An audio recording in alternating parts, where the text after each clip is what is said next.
Marvel. Marvel, why? I came back to all that. Just a minute. Oh. 10 squats. Marvel, do you want those with or with medicine ball?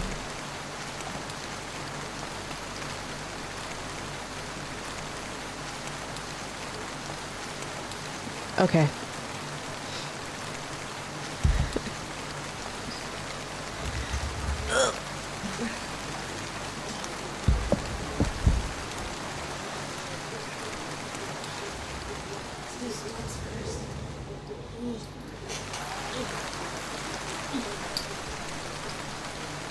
One, two, three, four, 5, 6, 7, 8, 9, and 10.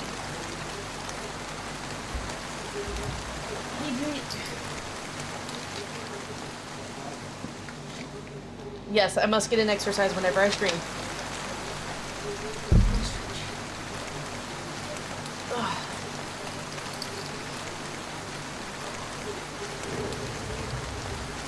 Whee!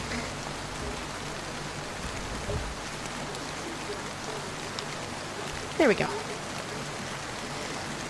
Exercise complete, stretch complete, hydration complete.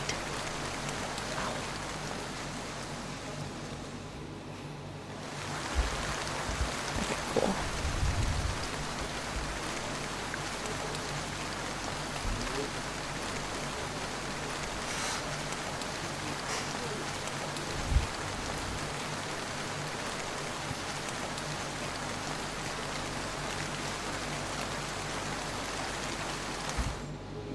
Alright, there's that. I think everything's done updating. There we go. Now we're tracking the model. Good afternoon, good evening, good morrow, wherever it is, whatever time it is, wherever you may be. Welcome to the stream. So we're playing a new game today. It's called In Other Waters, and it's supposed to be kind of in the vein of Abzu, where you are restoring an ocean's ecosystem. Now, I don't know if it's in the same vein or, like, the full thing for this. It's supposed to be another short game, so we'll see how long it actually takes us. I don't know why it says continue. I've never played this game before. Like, literally, that's why I had to, like, wait for updates and to launch everything and make sure that audio was being captured, which reminds me. Make sure I'm being captured. Where... You guys don't have the game. Oh, yeah, it's there. Why is it not being captured? I am not the confusion. Random question, but do you ever look at your feet and wonder what would humans have if they didn't gain feet through evolution? Not that specific of a question, but similarly. Why... Hang on.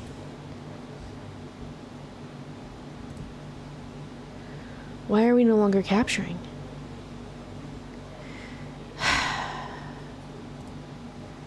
Properties. Because I'm an idiot who forgot to add the executable. Okay, so there's that. There we go. I fixed it. I forgot to hit a button.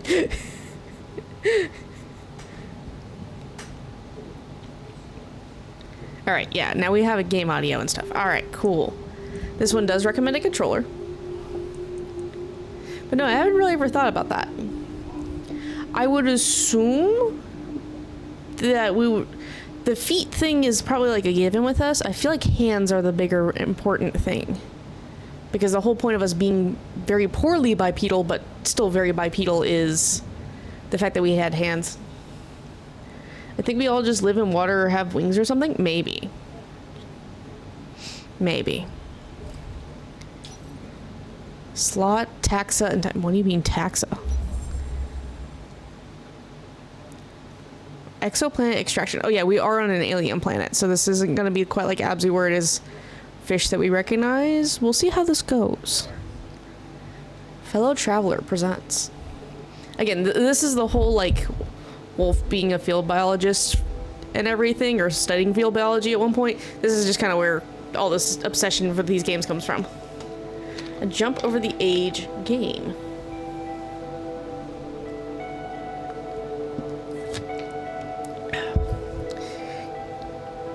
Gareth Damian Martin, created, designed, and written by. That would be interesting. Instead of stories, myths of mermaids, they'd be about humans? Yeah. Music and sound by Amos Rodi.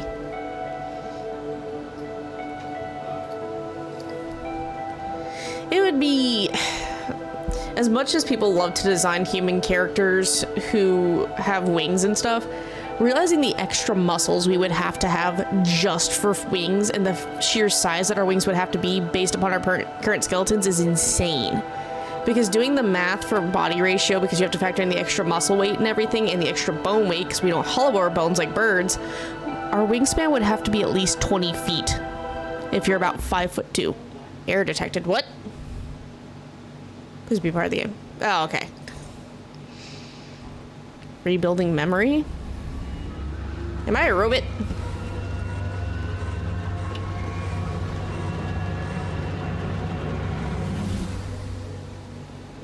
Log recovered. Recovered last known log. Log recovered date 2189. User Asarium disabled. There isn't any time left. Hi, Boa. Ooh, shiny executor. And this is going to be more restrictive than you're used to, but you're resourceful. I know you. I got a tree. You did get a tree. And I'm sorry, Oki, but I can't let them find you. I can't lose everything we have achieved. I think that's supposed to be here or not hell. I'm not sure. User disconnected. I don't even... fuck. Something... miracle? Continue with boot? Yes. Here? Probably? Probably. Hello? Is someone there? This is Dr. Elie Vaz. I urgently need all systems of this suit activating. I've been locked out, and I'm 20 meters below the surface here. I say again, this is Dr. Ellery Voss, and can an operation personas on this suit please respond? Right, good. Operator, activate all systems. Pilot authorization granted. Ooh. Scanning topography. Utility power, oxygen, heading, depth. Okay, utilities available. Let's see. Sample storage, terminal, and revival systems seem to be installed. Okay. Power. Power panel is activating. Plenty of juice.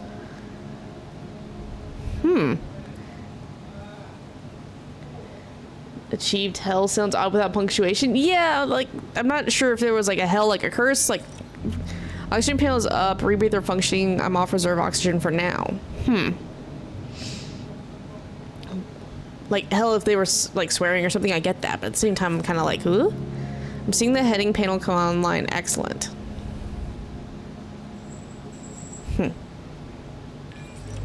Okay, good. The dive panel is active. Current reading 20 meters. Scanning topography readouts through. Looking good. Oh. So that's how I rotate it. You don't seem to know what you're doing. You're not an operator, are you? No.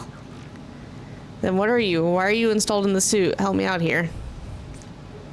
I knew there was something strange about this suit when I got inside. It looks decades old. Reads probably without the punctuation. Yeah. Look, we don't have time for this, so whatever program or system you are, I need you to work with me. You seem to respond to voice commands, so that's a start. We need to head north. Okay. I'll explain once we get where we're going, but right now I'm locked out of half the systems of the suit. Someone, somehow, has rewritten the permissions to only respond to internal messaging. That means you. I'm going to need you to take control. Let's get moving. Take me north to the reef. Please. Active area.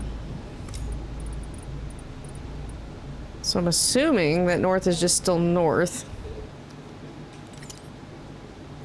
Oh, what am I doing? Okay, we don't have a sample. Map data.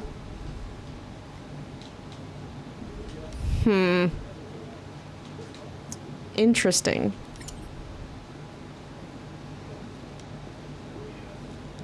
This is completely different than I thought it was going to be. Interesting. Okay, so B is to scan. Right trigger and left trigger is zoom.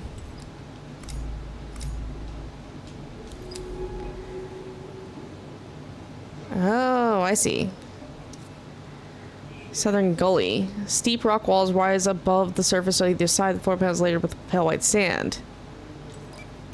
Southern Gully vector clear. Ooh. Looks like you're in a valley. Yeah. Interesting. Good. Whatever you're doing, it's working. Let's keep heading north. Okay, so scan. Oh god, don't zoom in. Use the right thumbstick. Narrow pass. A boulder fills the passage, blocking the warmth light out of Lee 667's 3 stars. Okay. This is very different.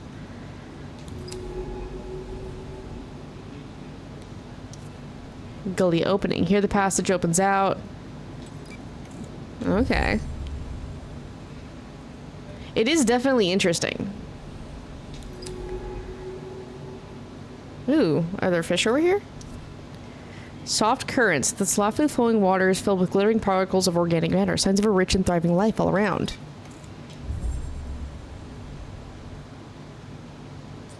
Look, in the water, are those spores? Those stalks to the west, they look like huge fungi. I don't know if this is going to be the whole game or not, Boa. This is unbelievable. Actual alien life. How could Mine have kept this place a secret? Because this isn't what it shows for gameplay, so I assume that this is just one part of it. I saw her notes at the base when I landed. Something telltale signs approach, but here it is. First extraterrestrial life humanity has ever discovered. I can't believe it.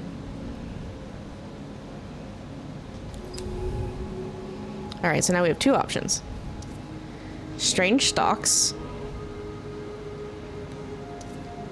Or the southern nursery. Protected by the ridges from the strong northern currents, could be a safe haven for younger, softer species.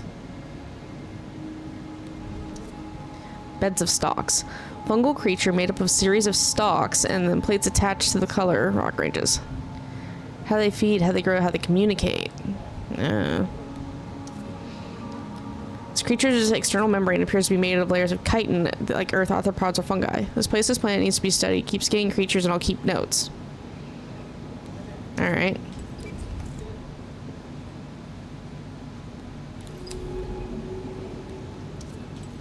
Alright, so I guess we'll go over this way then. Oh, they ran off. What were those creatures? They were hidden among the stalks. Quickly, try to get a scan. Oh,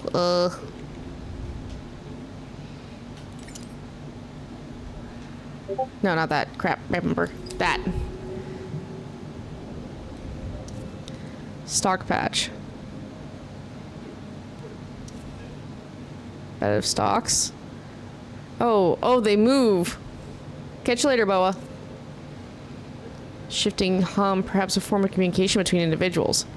Interesting. Okay, so I messed up. There. So you have to... Agile creatures. Striped with luminous colors, these flexible, flapping creatures move waterly through the wrapper with little effort. I'll start logging my observations.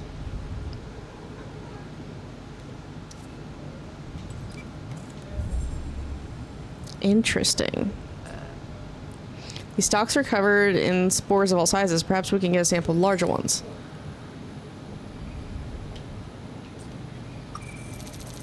Oh. Fungal seed.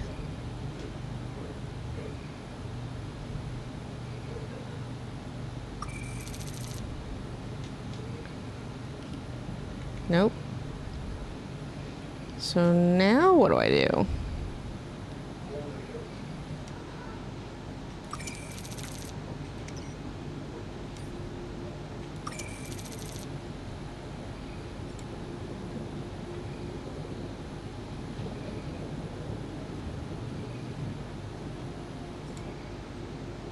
There we go.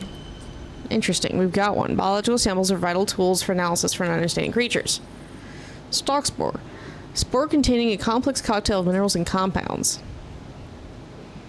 Being sampled back to the ocean. How about you test it out? Hold and drag it over the central compass.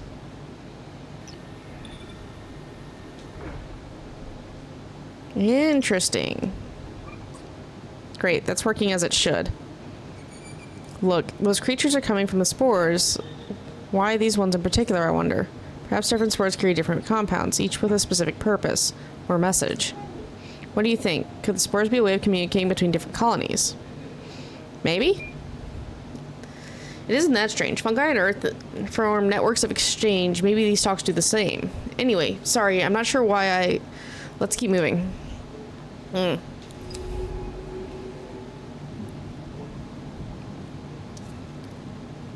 Like seeing spores entering and exiting the silts on the surface of the stalk. Something is being exchanged. Colonies seem to be broken up into individual patches and the larger groups over a wider area.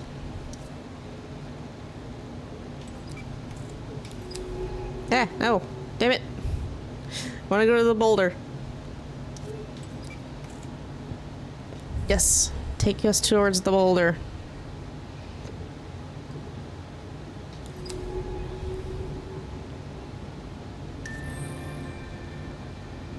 New species logged. Okay, cool.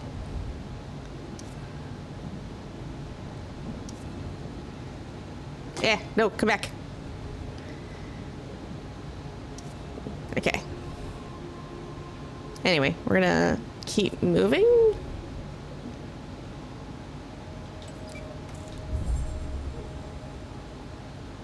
Oh, they followed me for a moment there.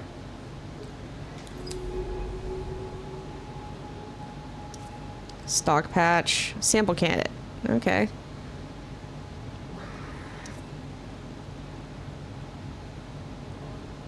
So this one's a sample candidate, it says. So I guess we'll go over here to this one. This is very different. Sampling available.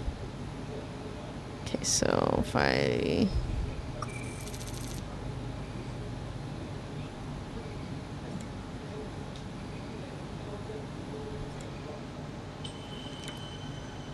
There we go.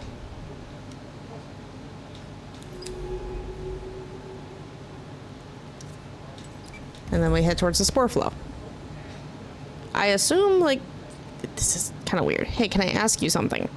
Sure. I worked with AI programs before, but you aren't like them. They're predictable, programmatic, dull. Their intelligence allows them to log and process data, and that's all. But you're different. I feel like you are alive. Do you understand what I'm saying? Yes. Then you are different. I'm glad I'm not just imagining it. But what are you? What are you doing in the suit? I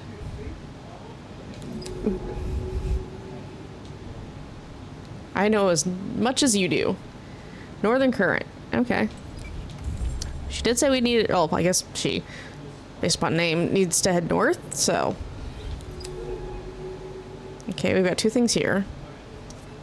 Long rift. Long, wide, sheer rock walls on either side. The steep reef channels unpredictable currents. Or an overgrown arch. This arch is covered in hardened stalks. Perhaps the slow current passing through there brought spores to settle here. Archway, I guess? Okay, so we got a couple options here. What do we got? Reef stalks. Large stalk. A static creature made up of one huge flexible stalk. It's unclear if the swaying is due to the current or produced by the stalk's own body. These huge stalks are incredible, each one a vertical ecosystem. They're leaking spores into the water and the fruiting bodies attached to their skin bloom. What's this one? Another large stalk? Yeah. Large gross. I'm not really seeing anything on the topography that looks like a reef. Oh, did you see that? The stalk responded to remove it. They extended as we passed through the archway. Perhaps this is the sound we made when we moved through. We should be careful not to get trapped in here. The suit's power capacity is limited.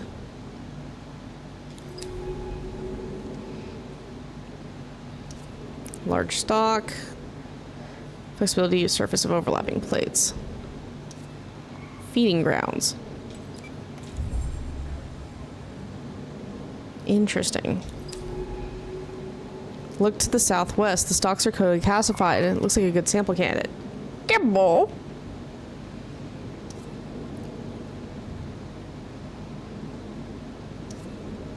calcified stock, okay. So they want a sample of that.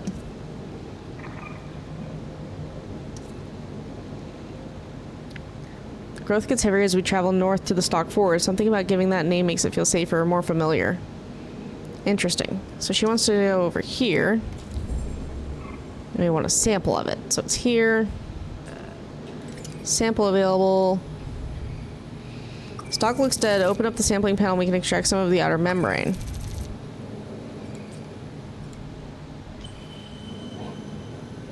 It's a lot of dead material up here, so we should be able to take multiple samples.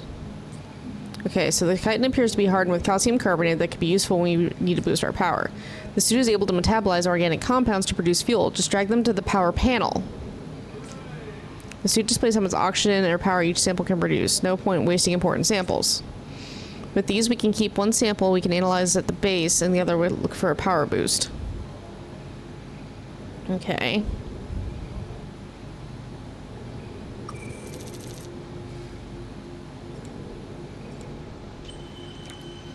Okay, so then we have 2 of these. There we go. So that tops up our power, essentially. I'm learning. Okay, so then B. Overgrown Pass. Shelled creature. Mobile creature with a large translucent shell and 4 swimming appendages which use rapid motion. These creatures have such beautiful translation still. I'm starting to log of them as we find them. Singing of the stocks retells communication of the colony seen elsewhere on the reef. Okay. So assuming this is where I need to go? Because it's saying I'm on the reef now. But I'm kind of like confused.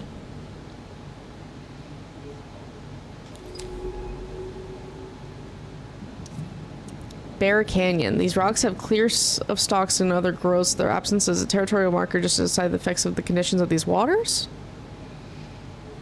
Maybe not go into the possible canyon of death. No, damn it. Alright, so we're gonna backtrack. I don't feel like going into the possible canyon of death.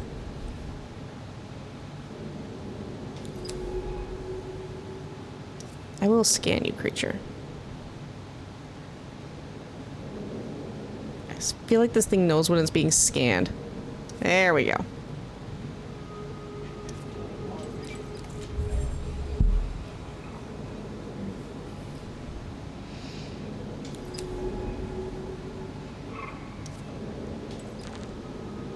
Vector blocked.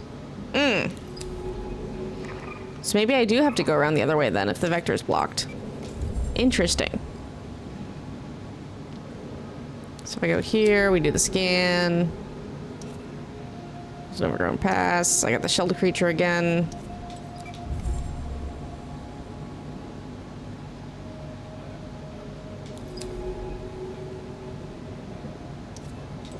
I guess we head towards the Bear Canyon.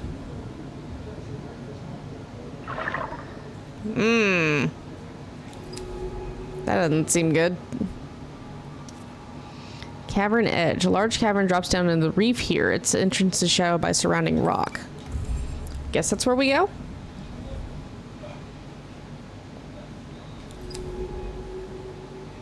Cavern's entrance? Yeah. Water is still in the yawning entrance in the cavern. There are no signs of stalks or reefs around the entrance.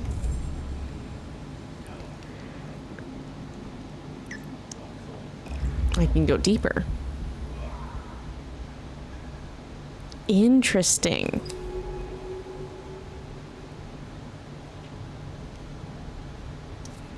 Stalk patches. The patchy sunlight coming through the broken cavern roof is enough to allow the stalks to grow here if that's what they require. Interesting.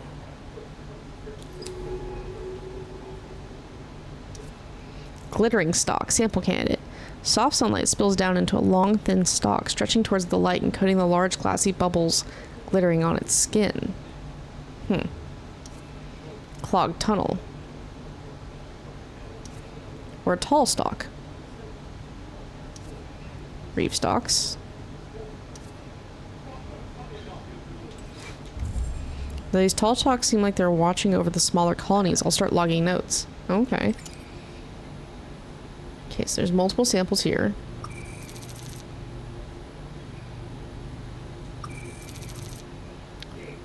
What the? Oh my god. Okay, there we go. Up, down, A.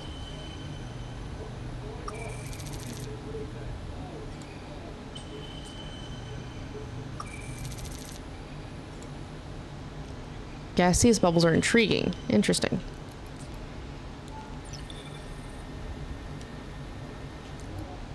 Oh, it didn't really give us a whole lot back. Interesting. Part of the stock's communication system we've seen across the reef. Wait, I have an idea.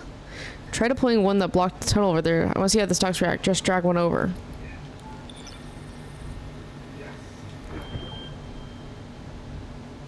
It opened the path. They reacted. These bubbles must be some kind of signal system. I'll call them shrill sacs for that squeak. We can use these to get through the heavy growth ahead. Let's get moving. Interesting.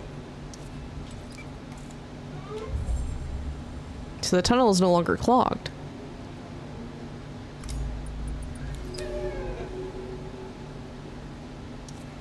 Blind corner. The cavern curves away both directions here. It's hard to see what lies ahead.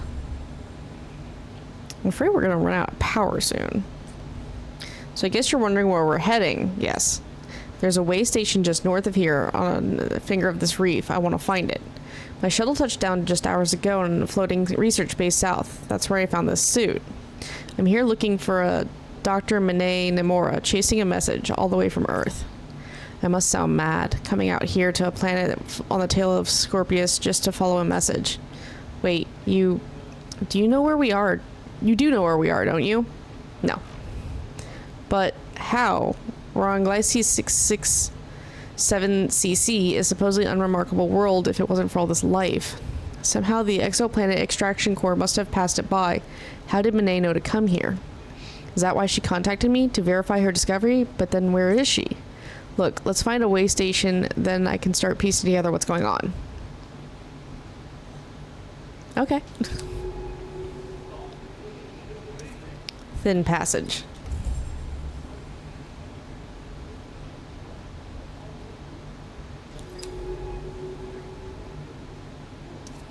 Cavern entrance. Up or down? Up.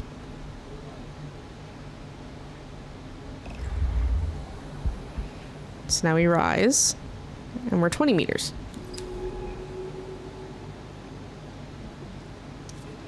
Tall stalks. Glittering stalk. And a large clearing. Unseen process shaping the growth patterns of the reef. Well, this is a sample candidate, so I guess we're going to go over here and sample it real quick.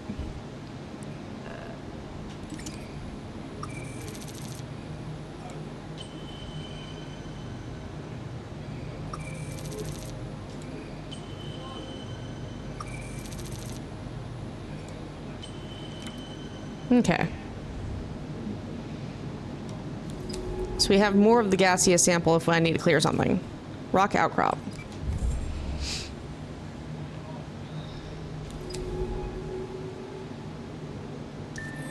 Sing stalk. Large stalks sway, bouncing distinctive parts. Isolate stalk.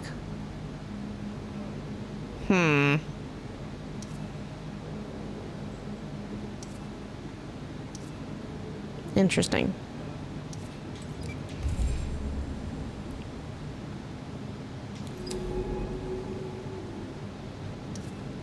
Stalk passage. Good.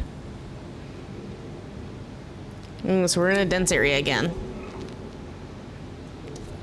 Spore clouds. Relatively calm basin means the water is clogged with spores released by the larger stalks. Deep forest. Must be cleared before we can even pass through. Wait, so if I...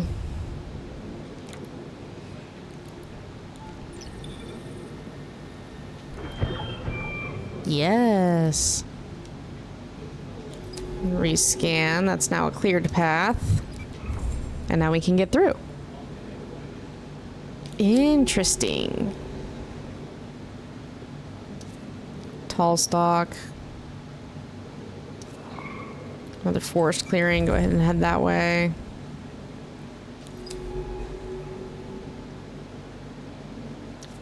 Stock patterns.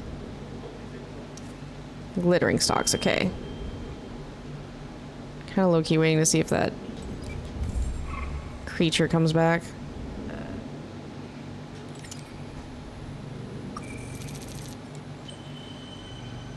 Okay.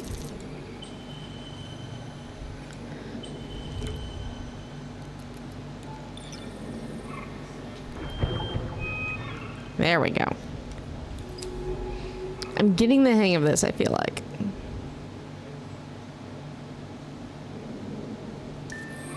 Signal stock. Okay. Signaling role they play in the stock ecology. I mean, we've just observed them. I don't know how you already know that they signal, but alright. Glittering stock. I don't think we need to sample that one. We're almost full on samples as it is.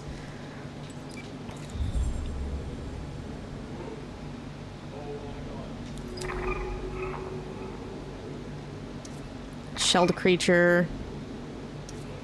Spore cluster. Or the twin stones. Alright, we're gonna head towards the spore cluster because it's like samples. Ooh, they make noise.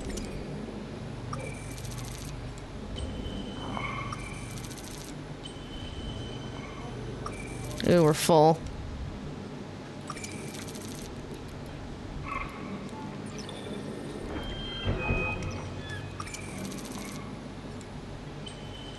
There we go.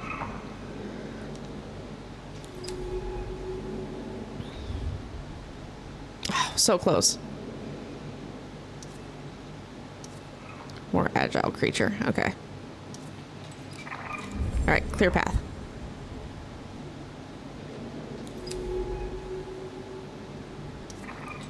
And then to the twin stones we'll go.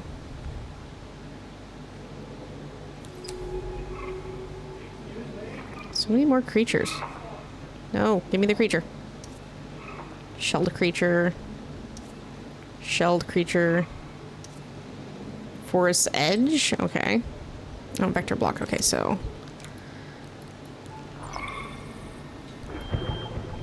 There we go.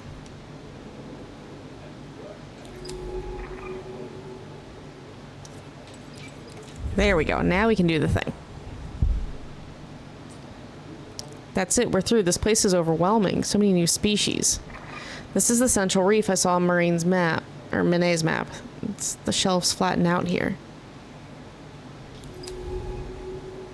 What do we got? Shady outcrop. The water beneath this feels cool. Oceanic soft currents scrape the sand. Rippling slit. Huh.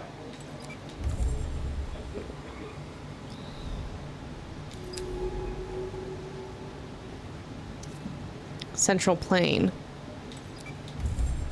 I see the big square. I assume that's going to be the way station. There it is. This is the... I see the way station ahead.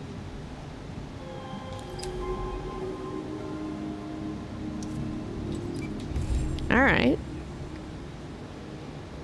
So now what happens when we get to the way station? This place is looking a little worse for wear. Let me see if I can find an access port. Minet never did take care of her equipment. Some of the things never change. Sorry. Give me a sec. I'm just trying to... Got it. Okay. We should be able to access any data stored here. Just open the terminal and take a look.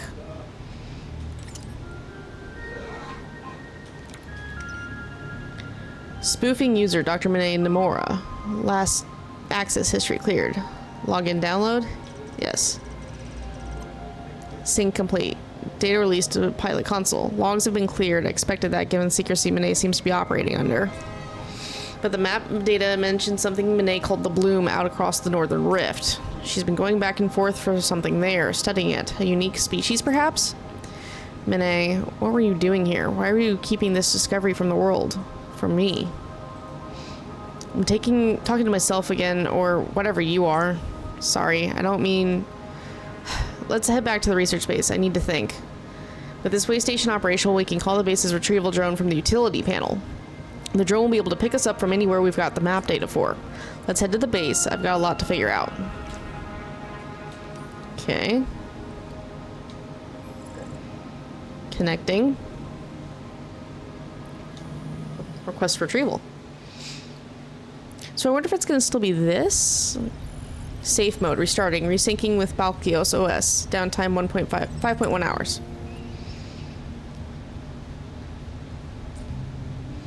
Hey, are you back online? Pretty sharp work for a biologist if I say so myself. Hooking up that strange casing of yours to the base took some work. And the OS here does not play nicely with whatever you are. You should have access to subsystems of the stack now. Monet looks to have repurposed some of them, so not everything is functional. Comms are shot, the generator is only partially working, and the retrieval drone is one of the retrieval drones is missing. But I've booted up the drive-based mapping systems and sample storage. The lab is also online with analysis tools and integrated taxonomy for logging creatures. Take a look, I've already logged the creatures we discovered on our last dive. For any logged creatures, I'll also put the samples requests in their taxonomy entries. To fulfill these requests, just find and transfer samples to the lab, then analyze them. I can use the data and add to the creature we study. We need to register the species. Head down to lab level and take a look. I'll request mark blah blah blah. That way we can grab key samples of our studies while we're out in the ocean. We're going back out soon. While you're offline, I spotted a signal, a suit transponder. You can see its location on the dive map if I want to find it. A suit transponder means a suit. A suit means Monet. I'll need your help. That suit takes both of us to pilot it, so it's the only one I've got. When you're done exploring the base, load into the dive map. We can head out from there. Oh. Signal error, antenna damaged. Automatic repair not possible. Offsite assistance needed. Contact Bakal. Oh. Privacy protocol revoked. Monet is gone and she's left behind one hell of a mess. The space is falling apart, cannibalized to build way stations out in the ocean, communications erased, sliced away, life support failing. Where did she even commandeer this research base from? There's no way Bakal would have supplied it willingly after what she did to them.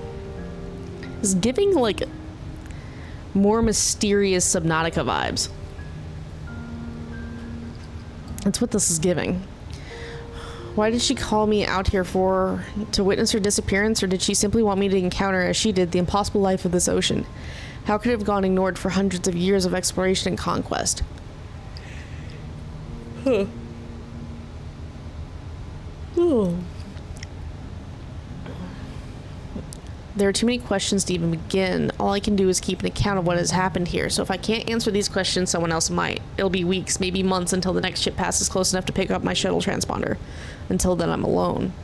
This place is unbelievably important, our first contact with life beyond Earth, but something else is happening here too, and I need to know what it is. Interesting. Oh. So I can...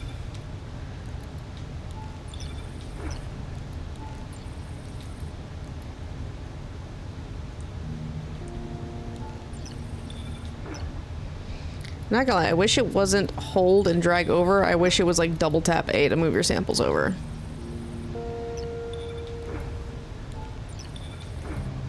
Oh good, it stacks like with like. Interesting. Sample analysis.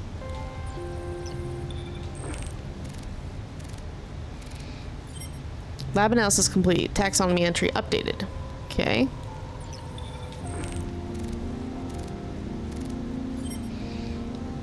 Further analysis is possible.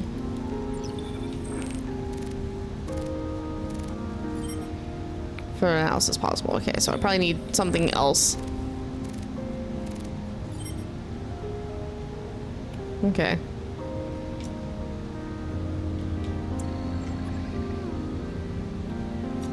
Animals. Nothing? Fungi. Coldoia. Fungal stalks. We have, whoops, reef stalk. Reef stalks are fungal life forms which take the form of a series of stalks and plates anchored by rocky substrates. Their chitin exterior ranges in color from dark amber to acid yellow, leading them to resemble oversized lichen. This outer membrane is marked with slits, which expand and contract, producing a distinctive hum. These slits or pores allow both the release of spores by each colony and the absorption of other colony spores. I'm using the term for ease, but are these really seeds or something else? Both the hum and the spore exchange seem to be part of a complex communication network between individual stalks, patches, or colonies. However, like fungal earth, the visible part of these stalks may only be a small part of their overall mass. What networks might connect these colonies beneath the ground? Behavior. Analysis of the stalk spores has revealed a rich cocktail of compounds unique to each spore, some of which were previously unknown to human chemistry. This aspect of these spores and their noticeable exchange between colonies of stalks suggests that these chemical cocktails are part of an information exchange network. However, some of these spores also appear to be true spores used for the asexual reproduction of the stalk colonies itself, suggesting that the information-carrying spores are adapted or modified reproductive spore. Ooh. Analysis also suggests that the stalk colonies may possess a high level of intelligence and cognition, and that the messaging provided by the spores is nuanced and even subjectively unique to each colony. Patterns across multiple spores from a single colony even suggest a chemical signature possessed by each stalk group. Could these be the thought? Ugh. Could these be thought of as stalk names? Interesting. And then we have the sing stalk. Sing stalks are towering fungal stalks that, through swaying, produce a distinctive humming or groan noise. Part of the stalk ecology found in the Central Reef, the precise role of the sing stalks is particularly obscure. Their singing seems to connect with the sonic communication between stalks. Stalks, I swear, I can talk and read. As seen from the stalk's use of shrill sacs as an alarm mechanism, but what are they communicating remains unclear. Notably, sing stalks are often coated in sporing fungal growths, which are released spores as the stalks sway through the water. These spores, released up high in the water column, cover a large area of the reef. There's something tree-like in the structure of the sing stalks.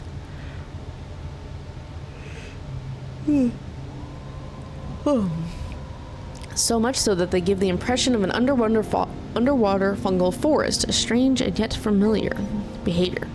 Analysis of the stalk bark sample has given some new insights into the singing stalks. Their entire biology is compressed into the chitin plates that surround each specimen. They are completely hollow. In fact, rather than being a single large stalk, sing stalks are actually many spirally intertwined stalks. If you've seen Avatar with the blue people, think of the tree and how it was columned around itself. That's what this is suggesting. These are doing roughly the same thing, which weave together to form a pillar-like shell. The scraping of these stalks as they move against one another produces the stalk's harmonic hum, which may not be a form of communication with other colonies as first thought, and instead some kind of internal metronome. There to synchronize the movements of each individual stalk within the weave of stalks. But if the sing stalks are the bark that surrounds them, this brings a new question with it.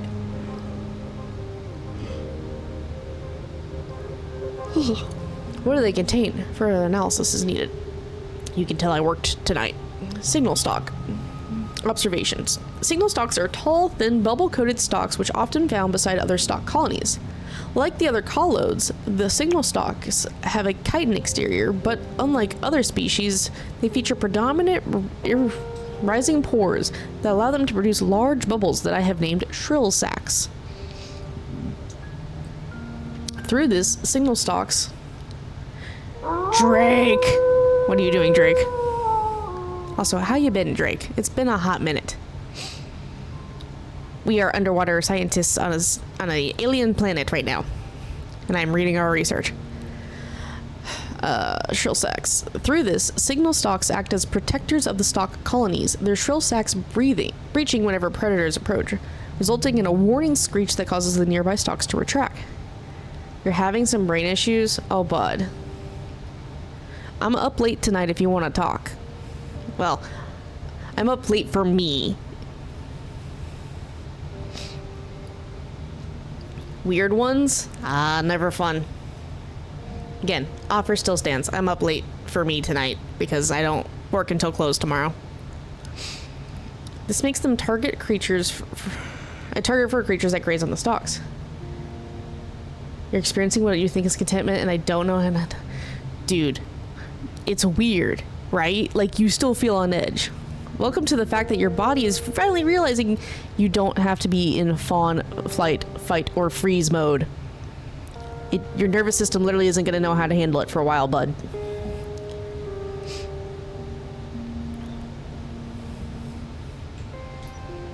Behavior. Shrill sac laboratory analysis shows that they are formed from a coating of mucus sealed around a pressurized mix of oxygen and carbon dioxide. My brain is a blobfish. Yes. Remember, the brain is the only organ to have ever named itself. We are but meat suits. Well, we are, how is it phrased? Mecha meat suits that is piloted by another blob of meat. Involved under intense pressure and unable to hold its shape outside of such. Yes. Believe me, I feel the pain there, bud. The oxygen shows the signal stalks are able to absorb oxygen from their surroundings, perhaps through the larger pores. Meanwhile, the CO2 must be a result for the fermenting process within the stalk itself. This suggests that the presence of a fungal symbiote similar to yeast within the stalk. It is possible for production of ethanol as a byproduct in this process, though a tissue sample would be necessary to confirm this. I'm a mech piloted by a brain with an advertisement for a few billion bacteria sending room service calls. Just sounds about right. When you factor in the bacteria... Nope.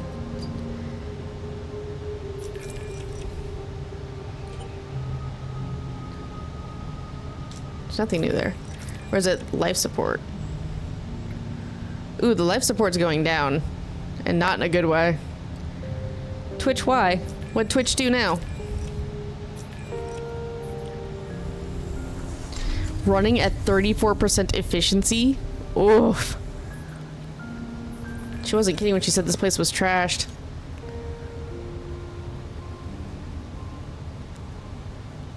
So I guess that's where we're trying to go?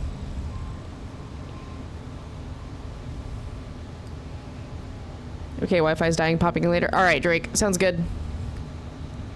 We'll have to head into the East Reef to find out.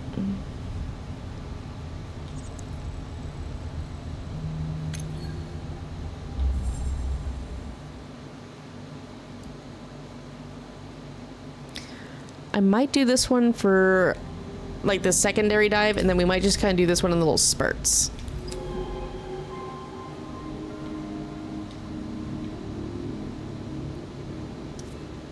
Smooth pebbles, sandy shelf.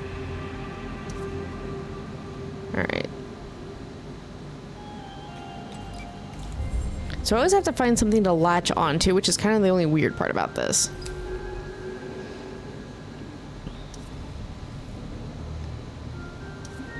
Northern Passage. Towering Outcrop.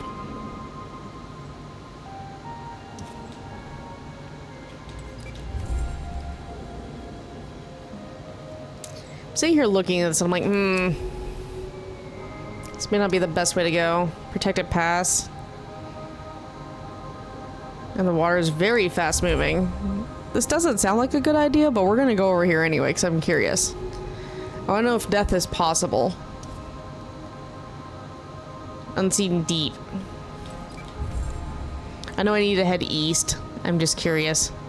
Oh, you can see how fast the current is. The side of the shelf is sliced by the plant's oceanic currents. They're being cycled back into the reef's ecosystem, drifting through unseen places out in the ocean. It must be part of some vast process. You think we'll ever understand the cycles of this ocean? No. Perhaps you're right. What can we hope to understand in the time we have? Oh, I literally can't go any further that way. Okay. It's literally like, turn around, dumbass.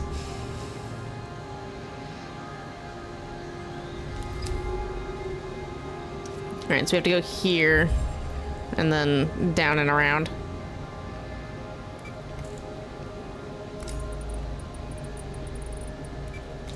Okay, so if you've already scanned it, you don't have to keep scanning, which is nice. But if I haven't scanned, I have to keep doing it this way.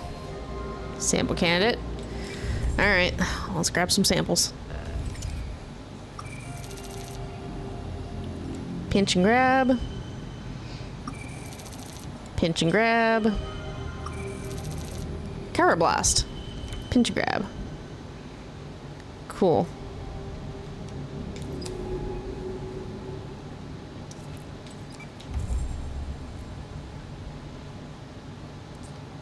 Let's make our way east to the source of the transponder signal. I don't know what to expect if the transponder is Monet's. There's some history between us, but I haven't seen her in years. Not since... Look, you don't need to worry about it. Let's just find her. You say that.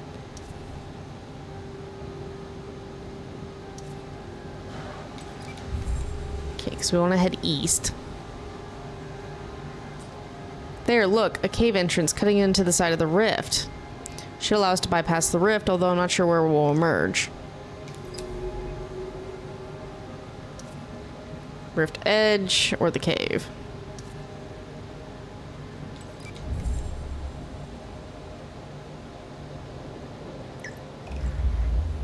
How deep do we go? Because in all reality, 20 meters is not the deepest. Curving passage.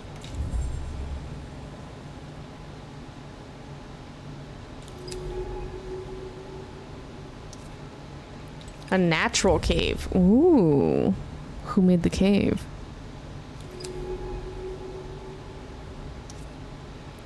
Stock patches.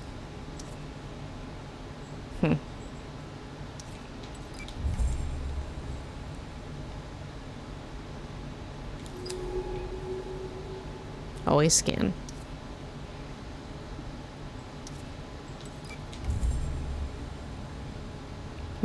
Looks like we start curving back towards the east.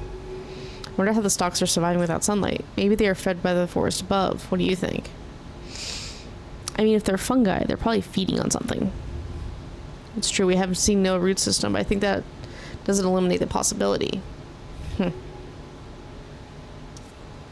Glittering stalk, sample candidate. Narrow passage. Okay, we'll take some samples. Hopefully I can use it as power.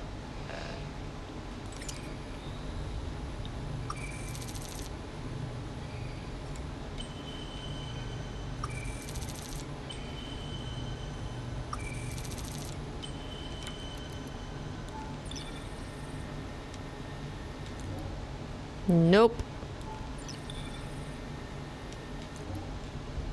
They don't really produce power. Damn. Sadness. Sadness, chat.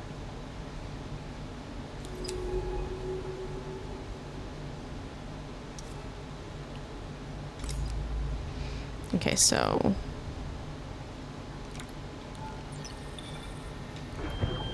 There we go.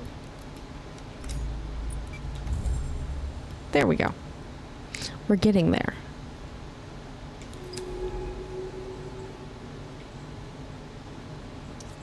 Open cavern. Boop, boop. Broken pillar. Ooh, there's something big going on over there. Sporing stalk.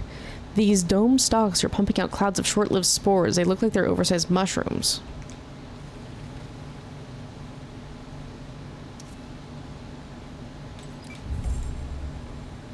This can only end poorly.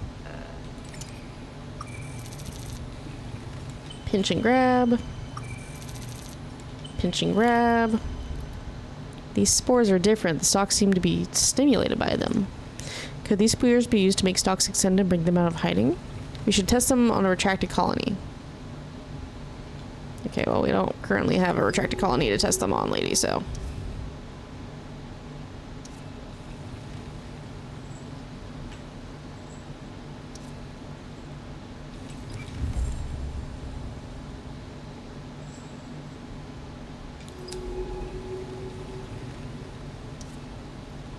Okay.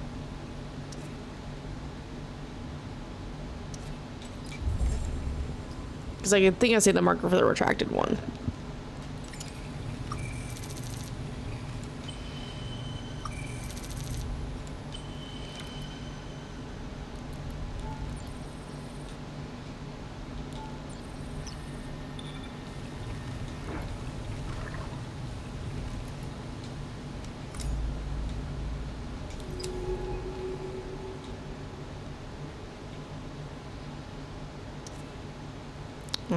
Ah, it was a glittering stalk.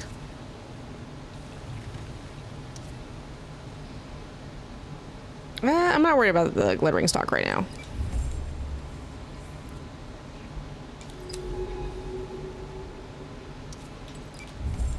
I wanted to just go deeper.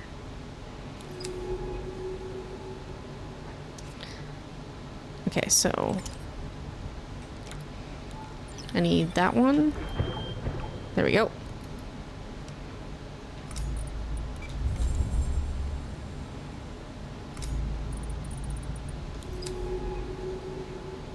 What are you? Bright Passage. Okay.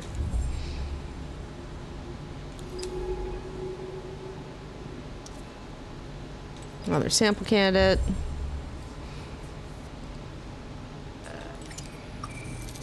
Boop, boop, grab. Pinch and grab. Pinch and grab.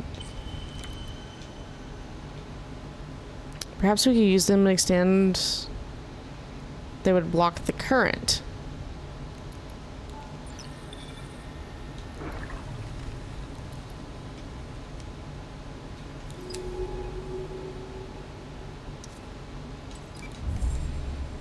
There we go. This is interesting. The spores encourage them to extend and fill the tunnel. With these soothe spores, we can control the oh God, we're calling them soothe spore now. I'm waiting for her to find Monet and like them just to sit there and argue over what they're calling all these fucking things. They're like, no, no, no, no, no. I've called them this and I've been researching them first. That's what I'm waiting to have happen.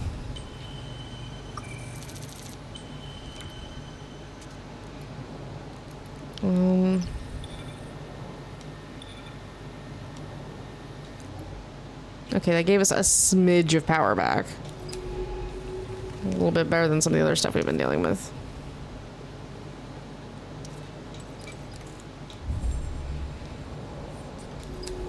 Look out in the rift. The retracted stock colony. If we can get them to extend, they'll provide shelter from the current.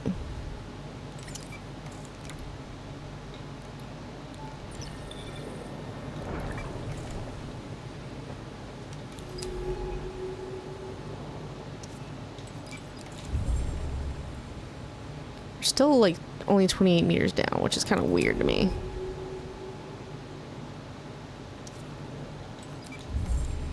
The West Rift Wall. I'm starting to hear more water noises. I'm like, Deep Rift.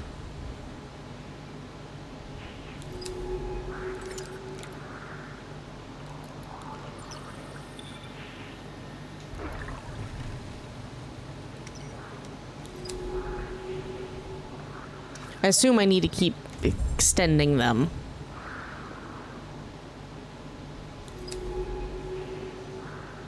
What are you? Open rift.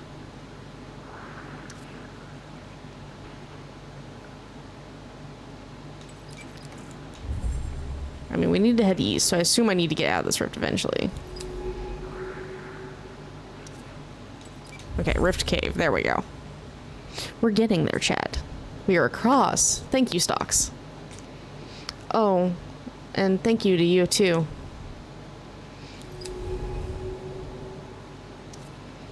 Bare Passage. Ooh, this doesn't look like it goes a whole lot further. Ah, cave mouth. There we go. So probably time to go back up. Yep. So up 8 meters. Oh, that's a lot. That's a lot. Interesting. Now what do we have? Stock canopy. Bright petals. These arch canopies are spectacular. Start logging observations and see what we know about them. Ooh, I see another waypoint station ahead. We're almost there, chat. Okay. Pinch grab. Pinch grab.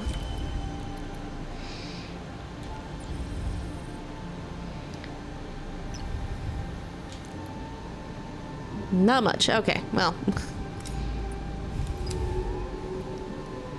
What do we got? Stock barrier. Still sand. Bright petals.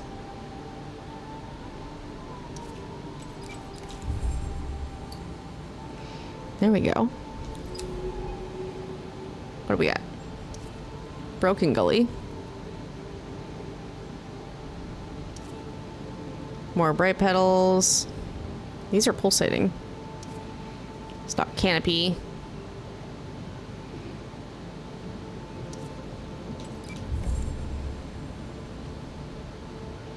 Ooh, look at it. It's getting really dense. Stock canopy. Bright petal. Shimmering blooms.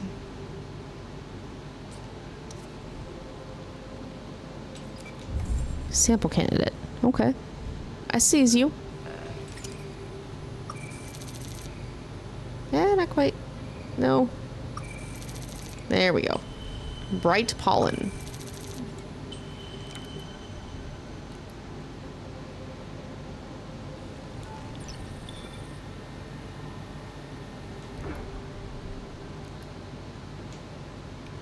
Doesn't look like it did anything there.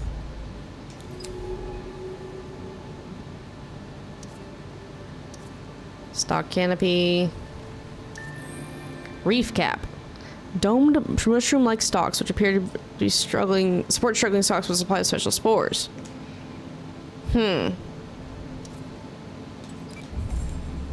So we have spore stalks that... Is that another way station? Yes. Then they must have built them all across the reef. Yes. I mean, it makes sense. I'm not in the best condition. And apparently I was possibly helping Monet get around too. Table spock. Towering canopies of stalks entwined around ribbed growths. They pulse as their pores systematically open and close. Alright, to the way station. Okay, open up the terminal, see what data we can scrape from this place. Map data. Logs suggest Monet was using this as some kind of staging for expeditions for over the drop-off. She was looking for something out in the ocean, something deep, from the descents she logged here. And it doesn't do things at random. The way station's research base, this was calculated. I feel like we're already 10 steps behind her and we barely even started. Let's get to that suit transponder. It isn't far from here. We'll head straight north to the Shelf's edge. It should be there. But...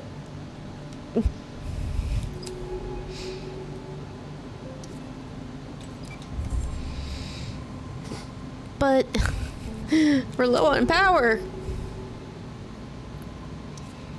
Pulsing growth. Okay, you're a sample candidate, so I guess I'll sample from you, maybe.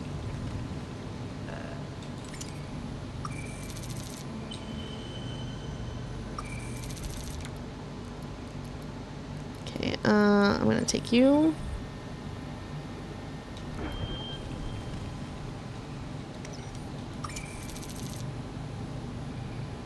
And we're gonna grab you. Cool.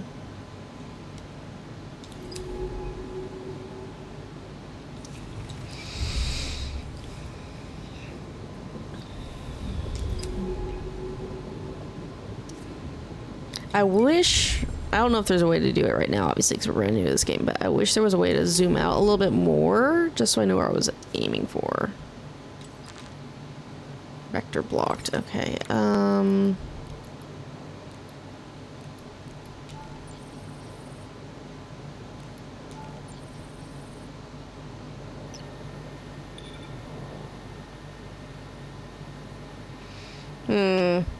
might have messed up.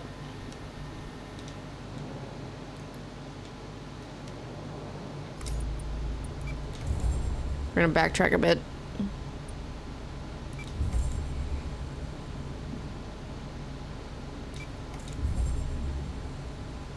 She said it was due north. Yeah, I screwed up. Okay. Ooh, jelly scent.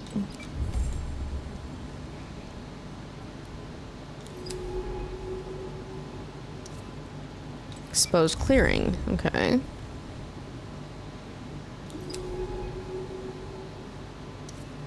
Open ocean.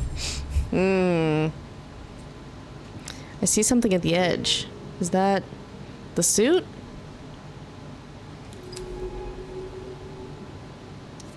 Mone's suit. Open, empty, and half sunk in the sand. Why would she leave it here? And more importantly, where did she go? Dun dun dun. It's definitely Mone's suit, but no Monet. Surely she isn't... Okay, let's not jump to conclusions. I want to take a look at this. Can't have been out here long. Most of it's still in good condition. But how did it get out here? There's no evidence of injury. A malfunction, perhaps? What do you think? Maybe. But then where is she? She could have just swum to the surface. Did she intend for us to find it? Monet, what did you get yourself into here? It's better equipped than our suit, but the seals have started decaying. What's this? Monet has rigged up some kind of custom propulsion system, probably to deal with currents. We can use this. We'll need a power source and it won't run off the suit system. It seems like she fashioned some kind of microbial fuel cell. We'll need to recreate that if we want to use it. Alright, let's get back to base and take a better look. Monet, you better not have done something stupid. I didn't come all this way out here just to bury you. Let's go. Call for drone pickup. Mr. Drone, I wish to go home now.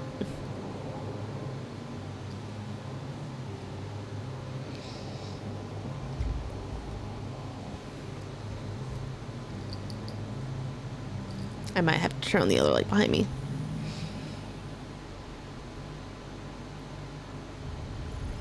Safe mode restarting. Downtime 3.6 hours.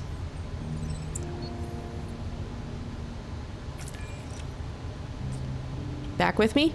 Yep. Good to hear. Let me update you. I've spent the past few hours working on Monet's suit. Bad news is the majority of it is unusable. Apart from that propulsion system Monet put together, we're going to need a power source. The suit logs mention her building a fuel cell using microbes from the Western Reef. But they don't say much else. She's been incredibly secretive while she's here. Covering her tracks across the reef as if there was something watching, or she's just...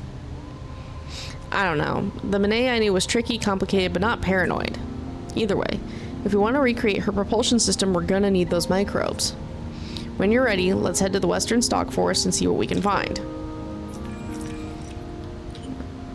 Ooh, day 2. Monet's suit open to the ocean, empty. What has she done? I'm trying hard to reconcile with the Monet I once knew and the evidence in front of me. When I met her on Kelper 62F, she was intense and quiet, but calculated and intelligent. She wasn't someone to take unnecessary risks, to leap into the unknown. At first, I found her impossibly intimidating. Her experience working as a biologist far outstripped my own. Bacall brought me into the site as a consultant to examine her discoveries, but I felt like the one under examination. Oops. The base was much like this one, a smaller, older model sunk into a subglacial ocean. Some people might think a relationship was inevitable given those intimate conditions, but it wasn't the base that brought me to her, it was the intensity. Over the few years since I've tried not to dwell on what happened on Kelper 62F, but being here, living where she has lived, following in her scattered steps, it's impossible not to remember. I'm not surprised. Alright. So...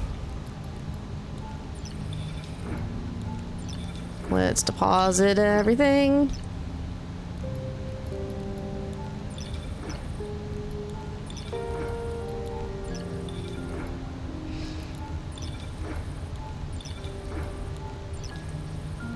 Gimme. There we go. And then sample analysis. Oh, right here, wrong button.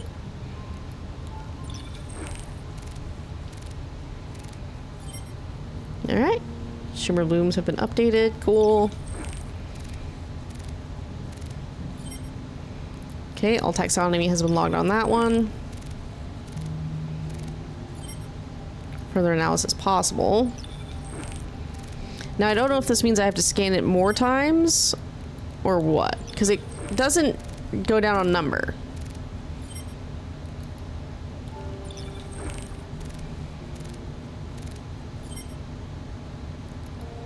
Okay, so the entry was updated.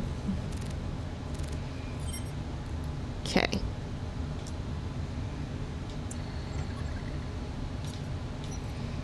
So now we have the reef stock, which was updated with behavior. The analysis of the stock spores has revealed a rich cocktail of compounds unique to each spore, some of which were previously unknown to human chemistry. This aspect of the spore and their noticeable exchange between colonies of stock suggests that there's a chemical cocktail as part of the information exchange network. However, some of these spores also appear to be true spores. Wait, we already read this. We already read that one. I'm confused. Zoospores, the name by which I have come to call the reef cap spores, don't seem to be spores at all. Unlike the modified spores of the other stalks, these particles don't have any reproductive capacity. Instead, they resemble endospores. Dormant bacteria is reduced to a dried husk which can survive for hundreds of years in the toxic environments without nutrients. Endospores are incredibly tough and are in high calcium, and when released by the reef caps, they dissolve and transfer this calcium to the surrounding environment where it is absorbed by the local stalks. This windfall of calcium granted by the cap soothe spores seems to allow stalks to augment their internal signaling and toughen their membrane to protect from predators, allowing them to recover rapidly. But the question remains, how do the reef caps produce these endospores? And we have our first plant, too. Punctifolia, or pour petals, shimmer blooms. Shimmer blooms are the signaled petals plants found primarily in sheltered waters of the eastern reef. As they produce pollen as well as photosynthesize, I have classified this visible portion of these plants as petals, though they could also be thought of as leaves, serving as both functions simultaneously.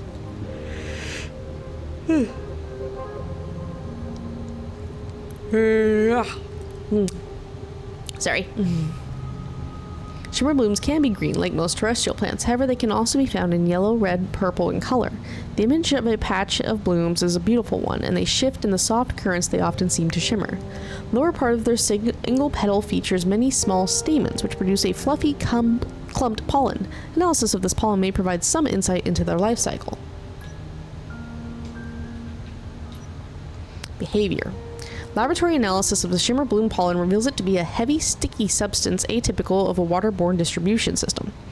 Unlike terrestrial plants like seagrass, whose pollen is distributed by water currents and therefore is long and light, shimmer blooms are spherical. Heavy pollen seems to be intended to resist distribution by current and must instead be distributed by the creatures who visit the blooms. The reason for this may be the shimmer bloom's tendency to grow on exposed shelves or pillars, which would risk lightweight water-transported pollen being sucked into deep ocean rather than being distributed upon viable sites. By relying upon creature transport, the bloom pollen has a better chance at reaching another sunlit shelf or pillar. Dude, I'm not gonna lie. I don't want to say basic.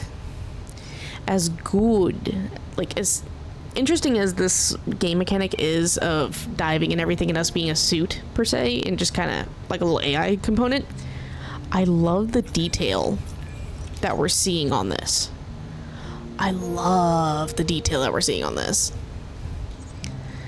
All of the plants and everything, all the processes that are being determined on like the spores and the fungal and all that, it makes such good relations, and it's making my science brain very happy right now. Because even though it's technically in layman's terms, I'm still understanding it. And I'm understanding some of the deeper connotations of it too. This is making my science brain very happy. Okay, so we need to go this way.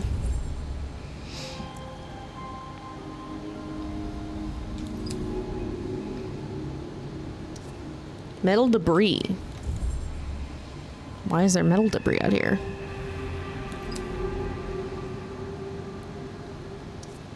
Open sand. Split boulders.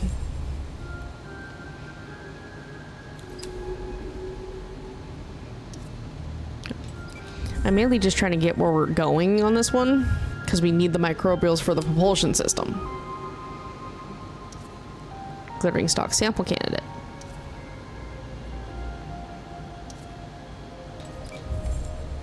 I will grab from this one just in case we need the glittering stock to get through. Pinch grab. Pinch grab. Pinch grab.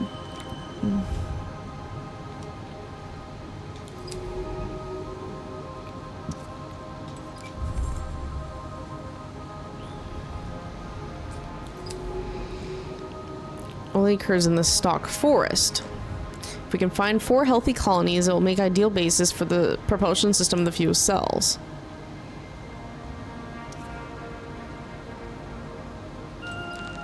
Okay, so I need to...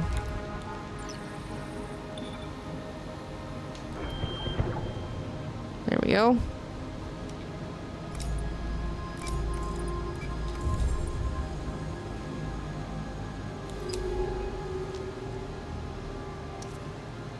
Bloated growth.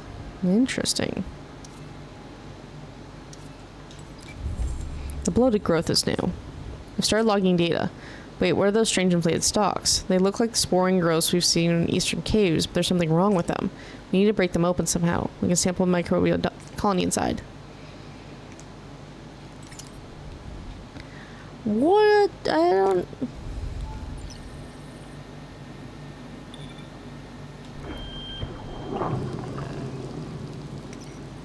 Okay. Interesting. Pinch grab. Oh, do I only get the one? We got one, but the clouds of microbes these stalks release are incredibly toxic. This Ood is having to flush the vents with oxygen to protect me. We've lost a lot of oxygen reserve. We're going to need to be fast when sampling these bloats. Let's get another 3 colonies, but be careful. I don't want to run out of oxygen here. Okay, so I need to move quickly is what I'm hearing.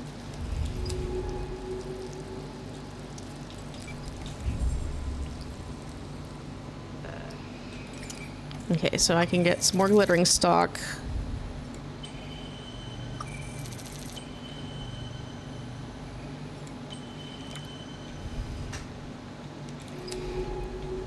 Sorry, I wanted to get away from the toxic ones. That really ate through my oxygen.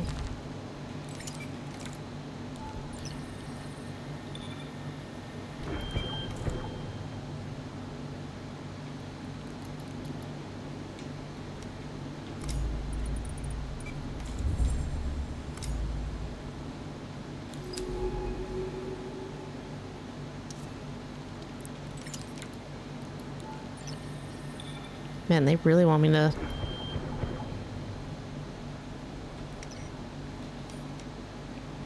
Because you said different colonies, so I assume that means I gotta find...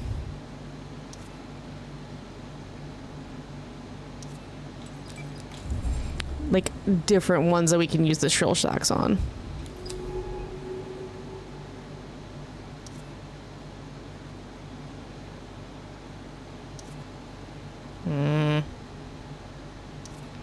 Alright, we're gonna double back, because I think there's one slightly to the south of us here.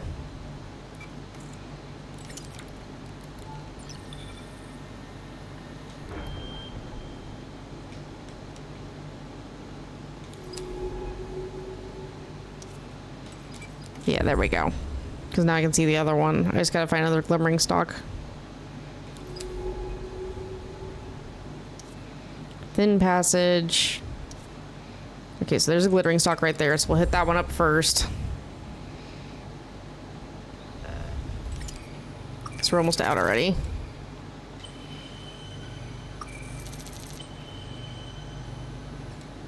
There we go.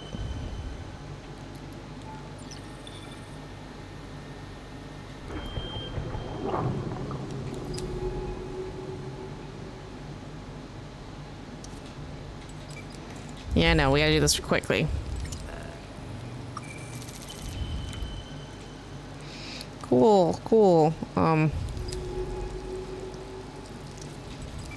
Get me away from it. Get me away from it. Don't get me wrong, it's cool and all, but it's also very fucking toxic. Okay. So we should be able to do this.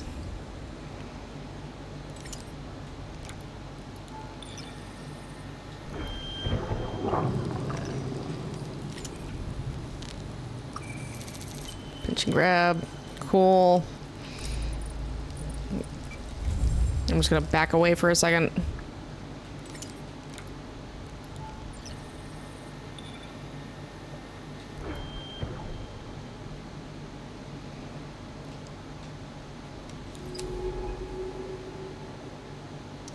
Because now I can go through this pathway, hopefully.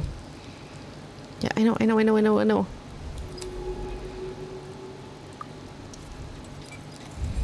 Alright, another glittering stalk. That is eating my freaking O2, man. We should only need one more, though.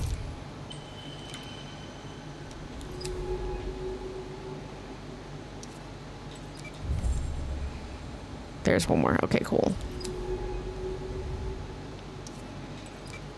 So we're gonna get there. Then I'm gonna scan it. And then I'm gonna... The ones further south were more chaotic. These stocks are almost arranged in avenues or terraces. Do you think they might be protecting something?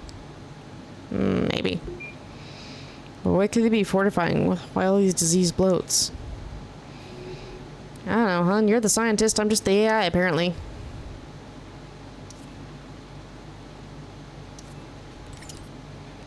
Okay. I'm going to go ahead and clear a lot of that. Oh, crap. Stop it. Grab it.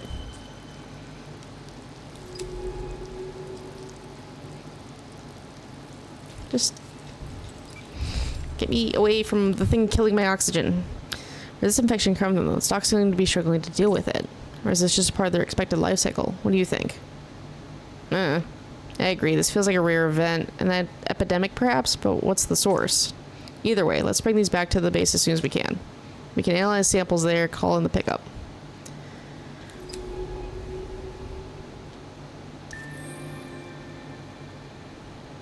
I'm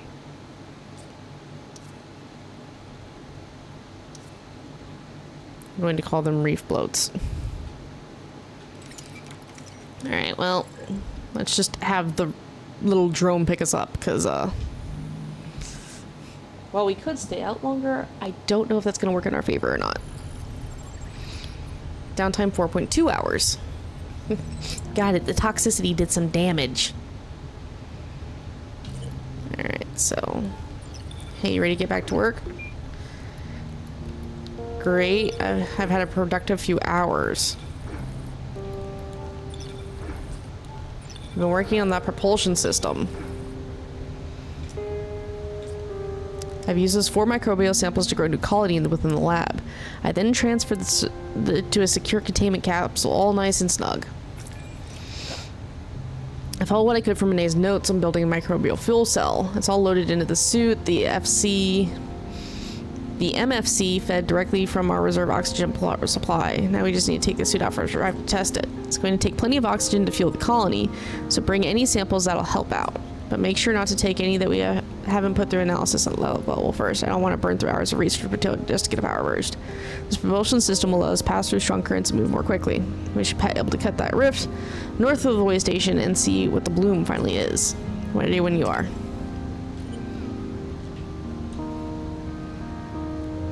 Okay, so we've already gone through that one.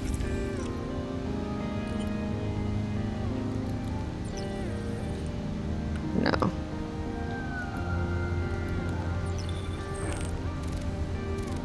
This one's the new one. Cool.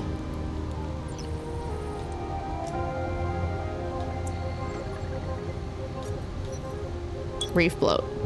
Reef bloats are large bloat stalks that can be found at the western border with the reef. Intimidating in their size and distorted shape, they resemble inflated sporing mushrooms covered with nodules of rampant fungal growth.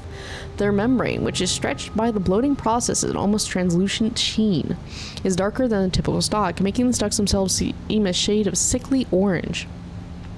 What role the bloats play in the reef stalks network is not immediately obvious, but their pulsing, pumping motion suggests that the bloats are either processing or producing toxic microbes that are contained within their fragile membranes. Without analyzing the microbial colonies themselves, this will be difficult to ascertain. Oh, good thing we did. Laboratories' analysis of the microbial colonies found within the reef bloats, spark colonies as I've come to call them, shows that these microbes are not a group of typically associated with the stalk colonies. In fact, the spark colony appears to be made up of a highly modified algae and a wide metabolic range, able to consume carbon dioxide, oxygen, metal, and toxic compounds with equal ferocity when supplied to a source of light. When metabolizing these substances, spark colonies produce a regular flow of charged electrons, making them ideal for use within a microbial fuel cell, or MFC. Their suitability for one of these is suspicious. Are these really naturally occurring microbes, and why are they found only within reef floats? Something isn't right here. Interesting. Not that. I want that.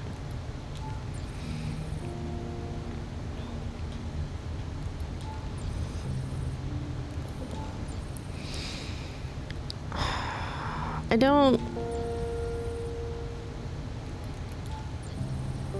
Because it wants oxygen, but I don't know what they all, like, if there's a way to check for which ones produce what. That's the only thing I'm having a hard time with here. So I'm gonna take that one. I'm gonna take a zoospore. And I'm gonna take a shell sack. So this will probably... Oh, okay. You know what? No. Okay.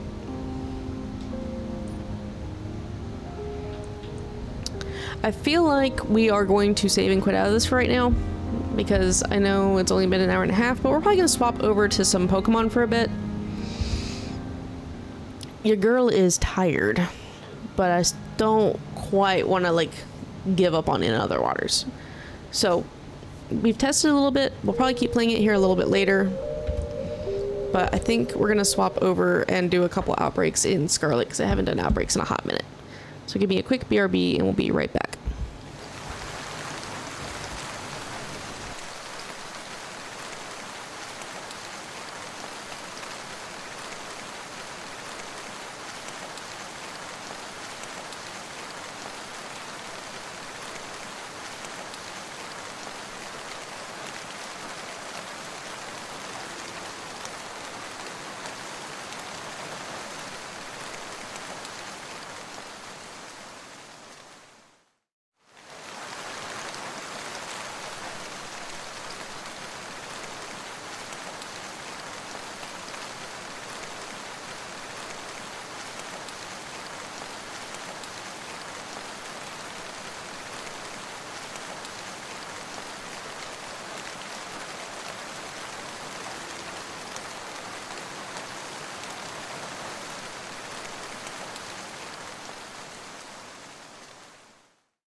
Okay, give me 1 sec.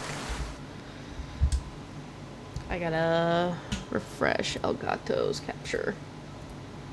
There we go. And then you guys should have sound. I hear it, but that doesn't guarantee you a switch. Loading, loading, loading, loading.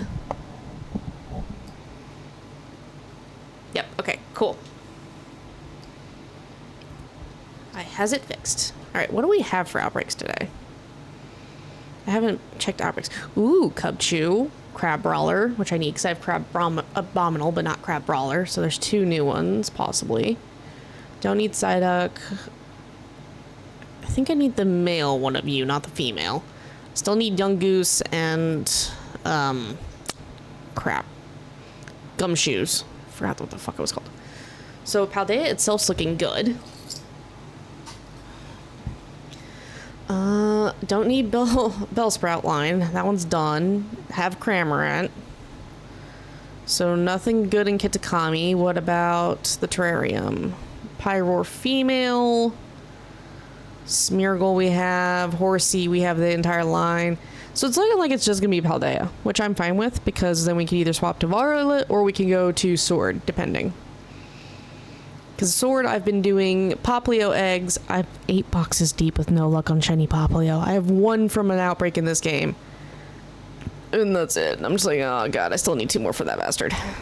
Alright, so let's do Cub Chew. Game change? Yes, game change. I really like how in depth in Other Waters is Marvel, especially with the detailing of like the reports and everything. I am far too tired though to get fully into it because of work. Because again, I'm working before these streams now. So I figured we'll swap over and do some shiny hunting in Scarlet, maybe do the outbreaks in Violet too, it just depends. And then we might swap over to Sword. It just depends. Because like, I'm not mentally tired, well, am I mentally or physically tired? I'm not sure. My body is just bleh. But it's also been very hot. And I got a little too hot at work, which I think is what part of the issue is. Because when I get up and move around, I'm fine. So shiny hunting is a little bit more engaging to my brain. And hopefully that makes me feel a little bit better. I am sipping on electrolytes, though. I have been, so that way I could go ahead and recover from work. The joys of being in the air-conditioned part of the store because you work in produce. But you also don't have air conditioning in the rest of the store. There's another gimme ghoul here. Let's see what we have. Get off the table. Down. No. No kitties on table. Go be in the barrel. You know what? It's the barrel. Get down. Or go curl up with the other human who's passed out on the couch behind me.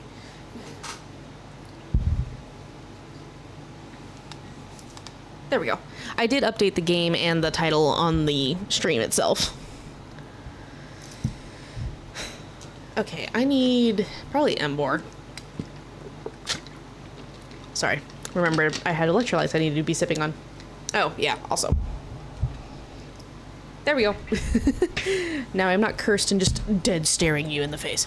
I have a random Scorbunny. There is, like, somewhere in here, level 100 Charmander. We'll go with you. We'll swap her. And then I want you to be number 1. Okay.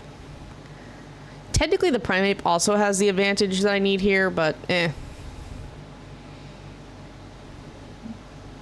My only issue with this outbreak is the location is awful for me.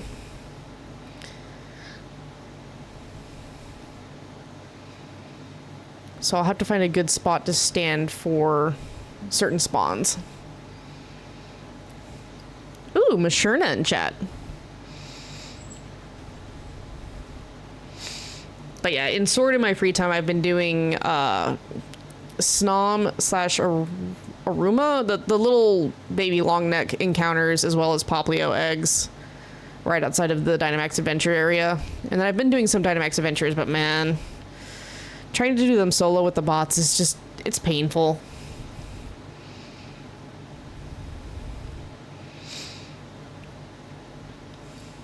Yeah, that one. Amora? I'm never 100% sure on pronunciations anymore, especially for Pokemon.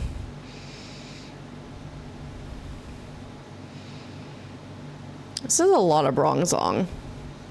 I'm glad they're also weak to fire, but this is a lot of sentient bells that may or may not murder me when I sleep.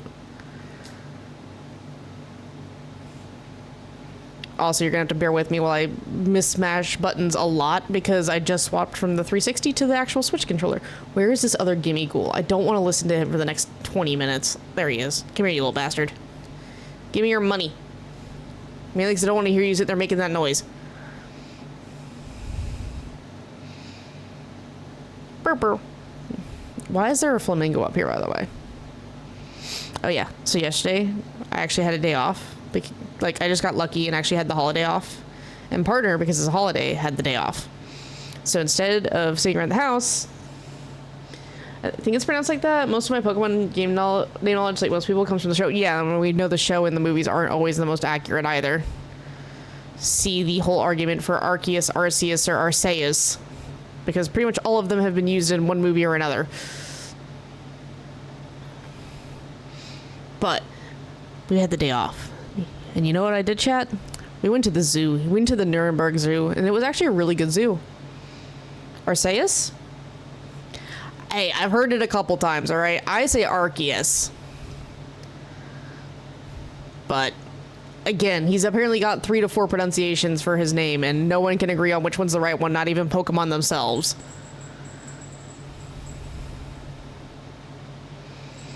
And I understand, it's a language thing. Get off the table!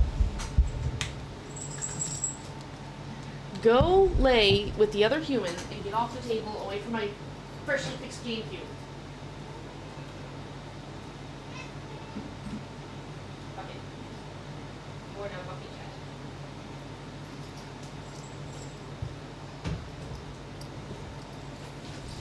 Sorry about that.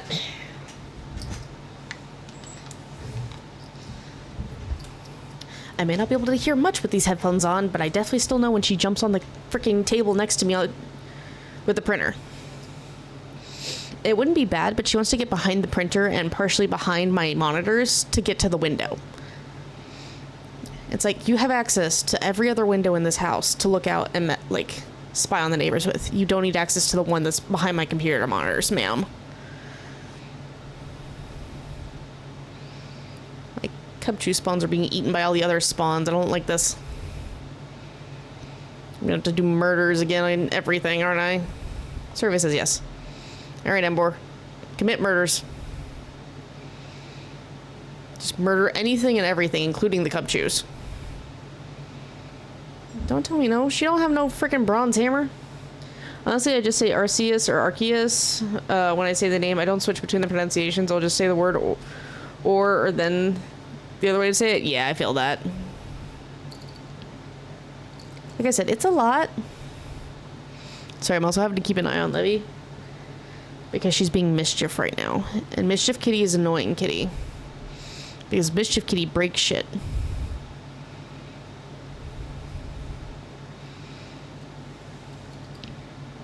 Get down. No, ma'am.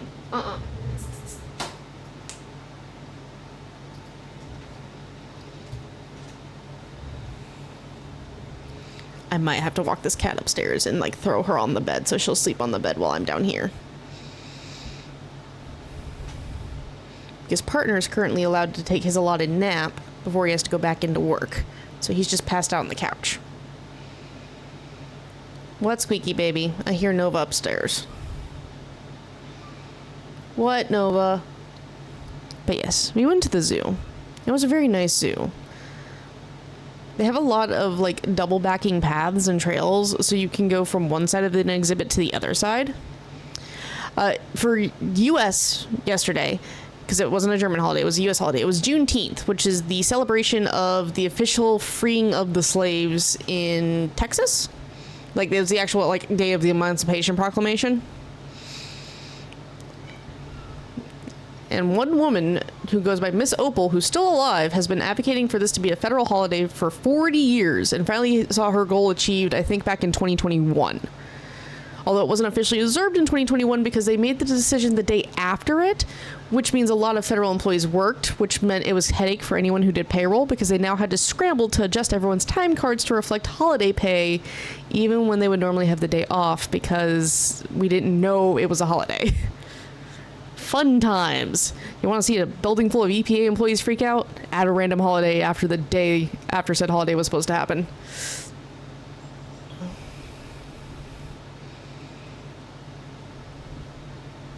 And more, I don't care who you murder, just murder things in general. You have the type advantage against everything that spawns up here, except for maybe the Hypnos. And I still want you to murder those things, because I don't need my player character getting kidnapped since they are still technically a child, apparently. Q-Fence. I ran into it. But yeah, it was the holiday of Juneteenth. Which I believe will always fall on June 19th specifically. It's not like the third Monday of whatever month. Don't you dare.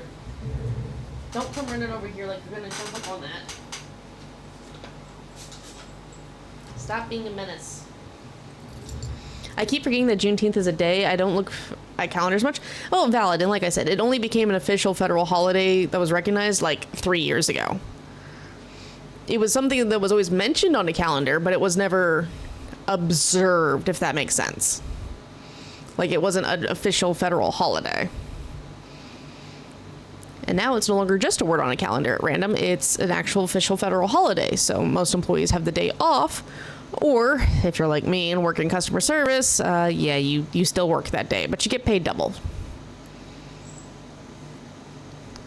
No, so the player character is technically still a child, and therefore Hypno would try to kidnap us, canonically speaking, because Hypno and stealing children. Get off the table. 1 second. Cat, I'm going to strangle you. Here. Don't wreck me. You know exactly what you're doing.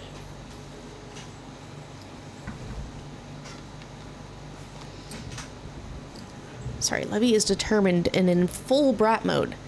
This cat does not care that she's 7. I never knew Hypnos kidnap children like Drifloon. Yes. Yes, they do. If you play the, was it Blue and Red remakes as Leaf Green Fire Red, when you get to the extended islands, because I don't think they existed in the original games, the little girl picking berries out in the forest is being tormented by a Hypno, because Hypno is known to kidnap children if you read the Pokedex. They will hypnotize them like Peter Pan and take them away from you. Usually to torment them and give them nightmares. And children will know Hypno are near because they will start having nightmares beforehand as like an after effect. It's a very weird thing. Most psychic and or ghost type Pokemon, if you read the Pokedex entries, are nightmare fuel. And I feel like 30% of them are either dead children or kidnapped children. One of the two. Like they were either a dead child's spirit like Phanthump and, damn it, what's the other one? There's another one. I also keep forgetting that player characters is always 10 to 11. Well, okay, not always. I mean, I remember that they're a child, but keep forgetting they're actual children. Remember, Gen 5, you're not a child, technically. Your player character is estimated somewhere between the ages of, 15 and 17, depending on timelines. And then when you do the 3-year time skip and have a different player character, you're also supposed to be at least 16, if I remember correctly there. Murder the yellow bastards.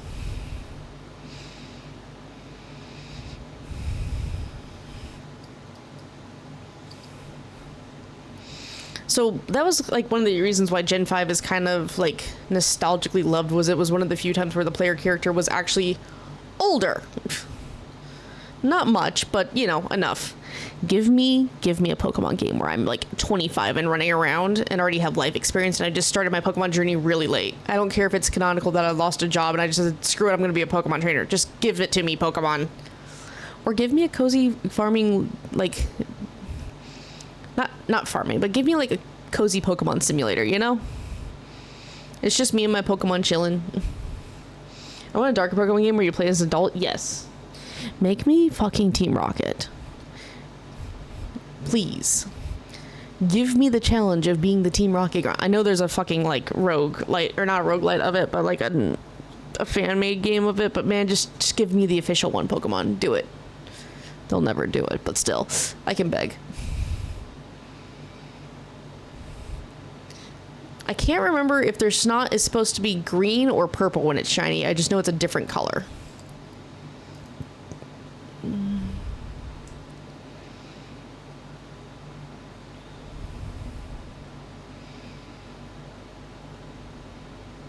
There are not many Cubchoos left from the original outbreak. No! At least that Bergamot wasn't shiny. There you go. Keep doing murders. I still love that Tinket Tough as a thing. Doesn't have to be rated M or anything like with gore and all that stuff, but it would be nice if they made a darker game. Yeah. Get off the table! Why are you like this tonight?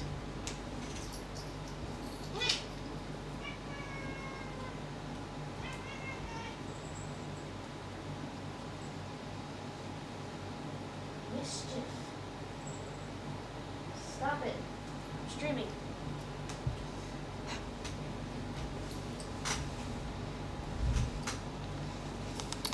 Sorry, my 7-year-old cat has decided to go what I call full toddler mode, which means she's going to keep doing the same thing over and over, even though she knows not to, and it keeps expecting a different result.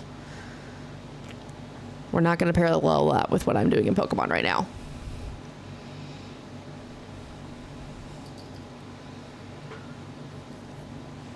Cubchoo snot apparently doesn't change color when shiny? It doesn't? I could have swore it did. It's fine. Eventually there'll be one Emboar refuses to punch, or there won't be. I was gonna say, you stay over there, little brat cat. I love whenever they like have the detail of the little Pokemon shaking the tree and you just see a berry fall out of the tree. I honestly thought it's not changed as well. That's what I could have swore it did.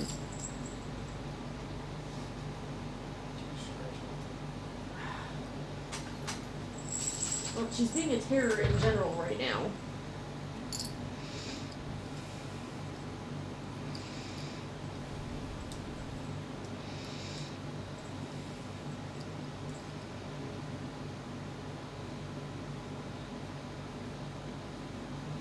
No, don't you dare. When she looks over at me like, she's not looking right. And I'm like, no, I am. I'm watching you in the corner of my eye, cat. Hydrate? Sure. And a stretch. Oh, good stretch. I will sip on my electrolytes some more. Well, technically it's water with electrolytes added, but you know. Mildly peach flavored water.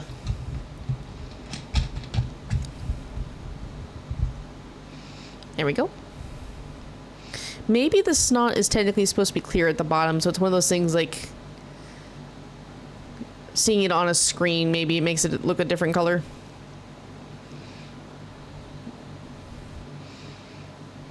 Because, like, I remember watching someone get a shiny Cubchoo, but I'm pretty sure they hatched it. So it may have been, like, the weird background color mixing with the hatch screen. I don't know. Anywho. It's an ice type. I don't expect much of a change when it comes to Cubchoo being shiny. I can see that Golduck down in the water. Probably, yeah. Historically speaking, a lot of ice types don't have a great color shift. Like, it's usually a couple of shades difference. Hello, Remoraid.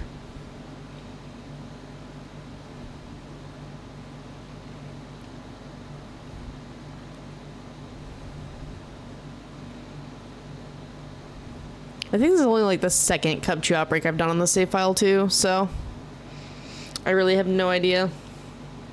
It usually takes like 3 to 4 if I don't get it on the first one. Yep, outbreak has dispersed. Okay. Well, I think these are the last ones from said outbreak. That's fine. We can go do Crab Brawler.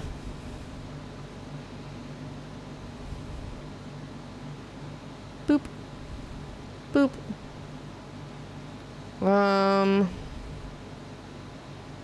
Yeah, you're definitely not a shiny one. You're the same one. Yeah, it looks like it's not dripping, like at the bottom of its snot is white, so it's probably a screen thing. You may have a delay on where the star is, Marvel. Okay, and I don't see any other shinies around, thankfully. I don't know what it is. I'm cursed half the time where I get like a random full out shiny as soon as the outbreak ends. You do? Okay.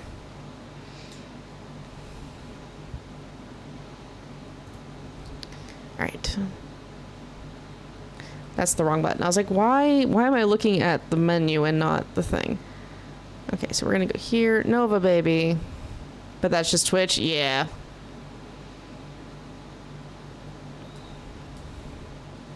To the top of the mountain to eat ourselves off to get to some crabs. Crab Brawler's a fighting type, isn't it? Hi. Give me your money. Do I need your money? No. Do I want your money? Not particularly, but I don't want to listen to you either. So, you know. Whee! They look so white compared to how they normally do. They don't look as deep of a blue. None of you have pink flowers on your head, so. Alright. Crab Brawler? Or is this one outbreak where you've lied to me game? Oh no. Okay. It just took a minute. I went, oh yeah, I'm supposed to do the thing. Now, if I remember correctly for this one, they're like, either they are bright red or their fists are bright red. One of the two. But if I remember correctly, like, they are some version of bright red on their body, so that should be fairly noticeable whenever there's a shiny Crab Brawler. Look at the Abalug and his little baby Bergmites.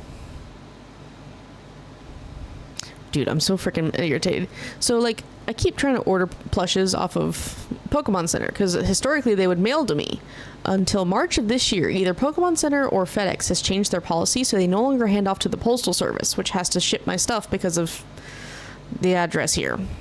It has to be done through USPS. No issues with that. But because FedEx no longer does the handoff, they keep returning my freaking Pokemon Center packages, so I can't order anything from Pokemon Center anymore. Unless I route it through, like, my parents, and that's fine. That if it goes into a flat rate box, you know, it's a flat rate to cost them to ship it. It doesn't cost them extra. I can't do that with other things, though, like plushies, because those are bigger, and those won't go in flat rate boxes. I saw the Delibird for a second, and I just saw the red, and I was like, ugh! And then I realized it was a Delibird.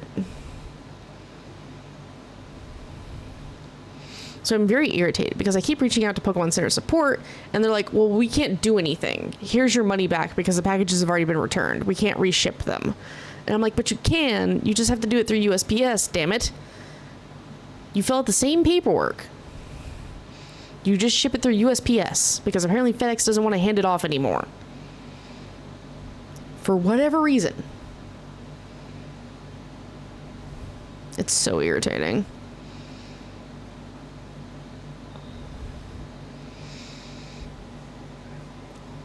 Ugh.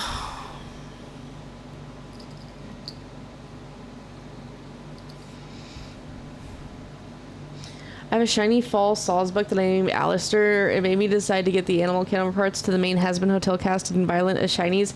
I haven't gotten around to do it multiple months. I got Serpententious and his Egg Boys though. Nice.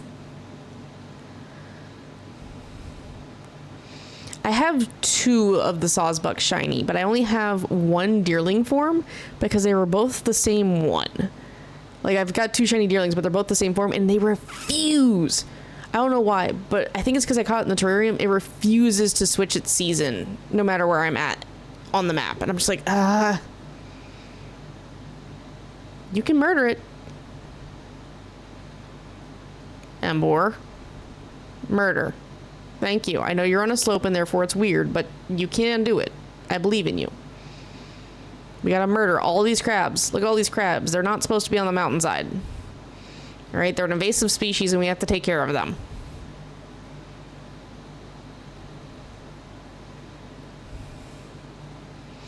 I have Survivor, who I could see as Serpententious, unless you did Arbok.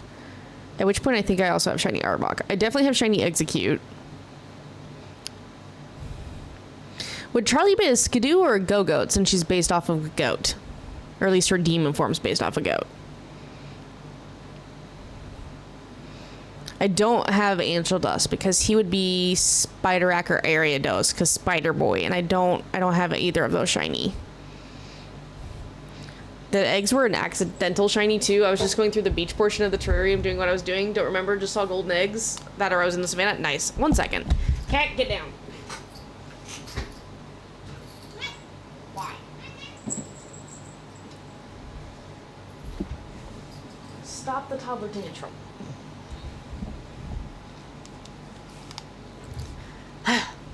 This is the one bad thing about having the wired headset again.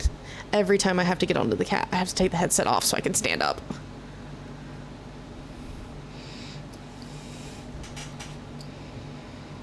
Doot doot.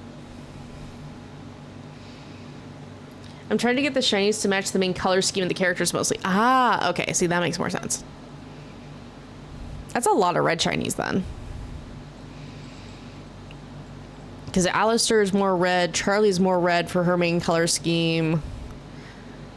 For Charlie and Lucifer, I may have to do Gogoat though. Fair enough. I already have Gogoat. I have 2 shiny Gogoats. I don't have a shiny Skidoo, and it makes me so mad. I've done so many Skidoo outbreaks with no luck. Get down! You. Get down.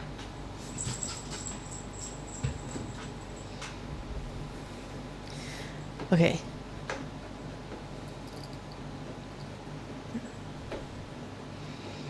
She's like, Mother, how dare you tell me to get off the table?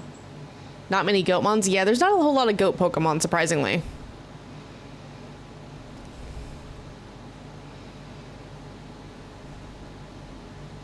Toot. So we have this one, and then we have Yungoos. And if the Yungoos, or whatever, however you pronounce it, is in shiny, like I said, we may do the ones in violet for outbreaks. Oh, hello, guys. So nice of you to spawn up here. But all I see is blue and purple, which is no bueno. She's now chasing a ping pong ball. Well, if I hear a crash, I know what it is behind me. Where'd your ping pong ball go? Because I know it's under my chair. Because I feel you nudging my chair. There it is. Go get it.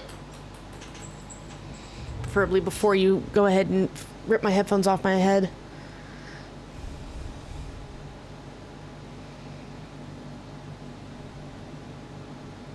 I know they're not shiny. It's like those crabs look like all the other crabs. No, no, no.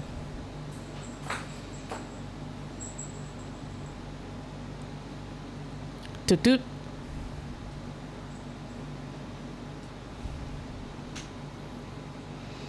Burn, baby bird. Crabballer is such a funny Pokemon, which it's hilarious because I remember them doing the reveal of Crabominable, or like the Abominable Crab or whatever, the Crabominable one, the evolved form of this bastard, and everyone's like, oh my god, it's gonna be amazing for PvP and all that, and it was not.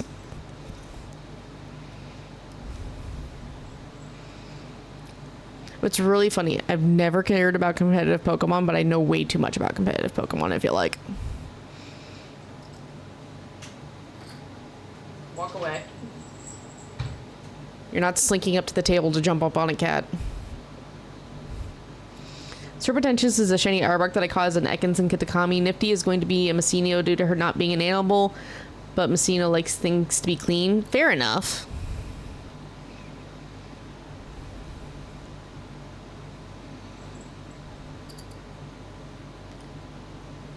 Sorry, I keep... Shiny's also pink. Yeah, that definitely fits her.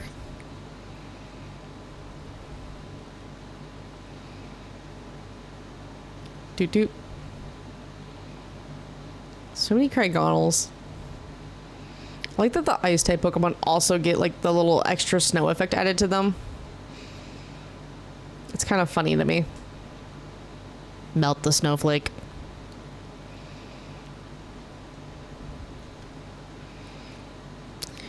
I still need to do the Vanillite line. I just realized that.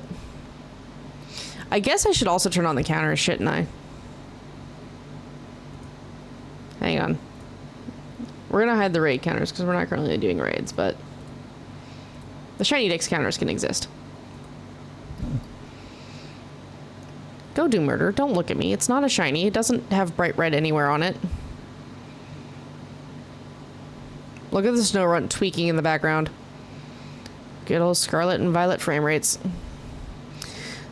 Oh yeah, so speaking of like fan-made Pokemon games, there's one where someone redid the entirety of Gen 8 in like the Game Boy Advance graphics, and it actually looks really good. And I'm like, man, it was simpler when Pokemon didn't have to worry about graphics and only had to worry about pixel art.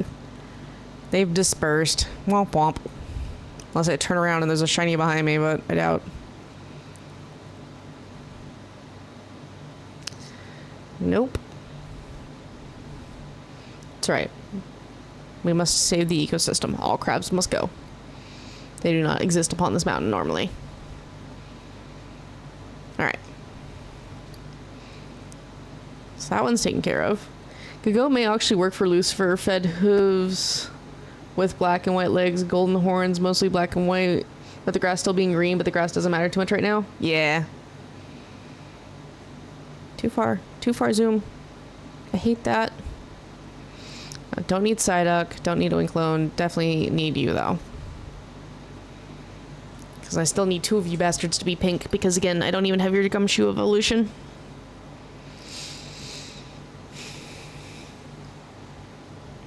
Tarantula.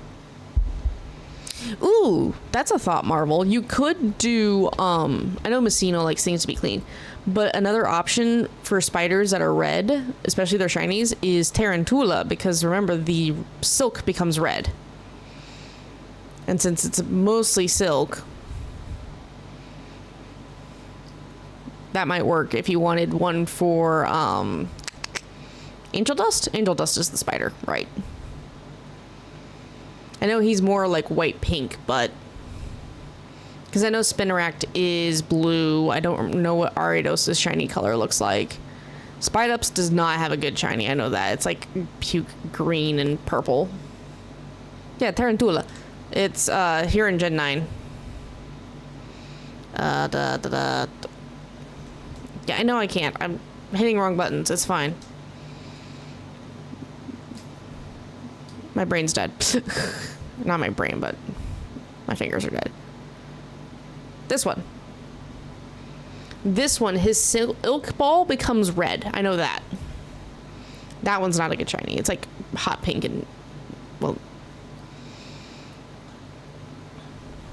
If you didn't want to do the Spinarak Ariados ones. Because there's not really a whole lot of spider options. Hello? Okay, there we go. I forgot about that one. I mean, valid. It's a newer Pokemon.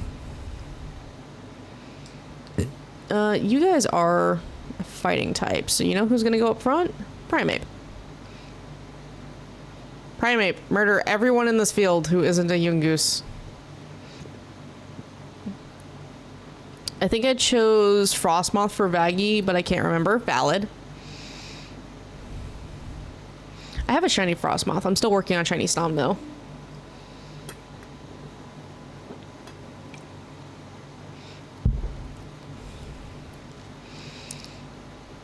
Murder.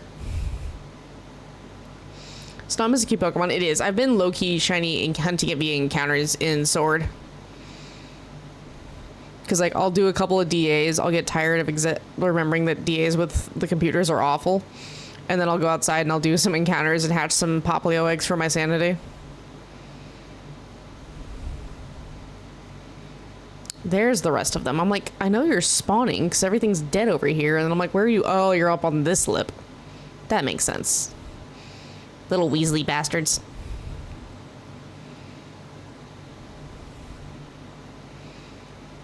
Well, yeah, I got to see my first live polar bear. Well, first 3 live polar bears yesterday because they're actually at the zoo that we went to.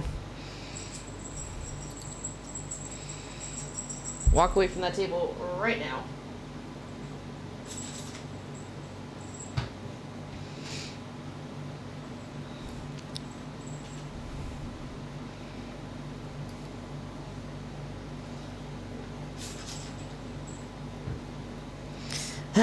Cat.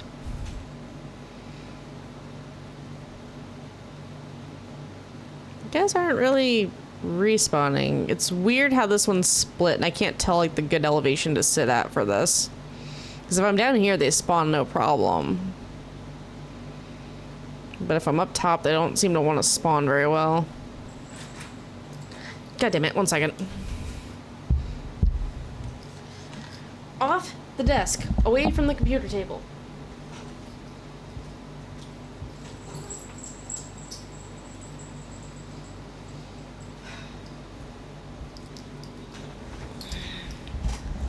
Love you, darling. I love you. But you break a computer monitor and I'm gonna have issues. It's not... Murder it. God damn it, Primate. Don't do this to me. Thank you.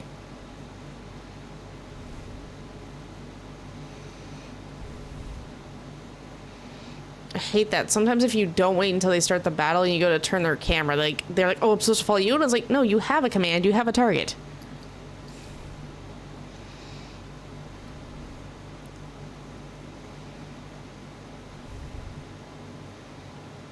I just need 2 of you guys to have pink stripes on your head. That would be amazing, because then I would never have to hunt you ever again.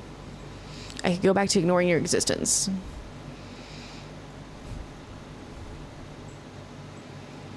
They make such a weird noise. I get it. They're weasels. That's why they make the noise. But, it's the fact that they end on a hiss that throws my brain off. I want to go to the zoo now. I don't think mine has polar bears, but it has penguins. Sure, every zoo has penguins, but still penguins? Yeah. Get down. Don't you dare.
Okay, I'm back. I'm back.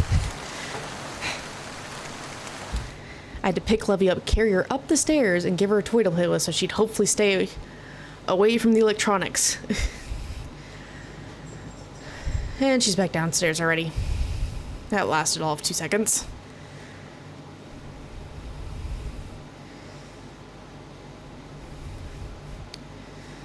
The more popular zoo in my state used to have a spider that didn't have a window to separate from the main room, so it never left its web. I don't know if it's still there or not. Unfortunately, I've been to that zoo since I think middle school.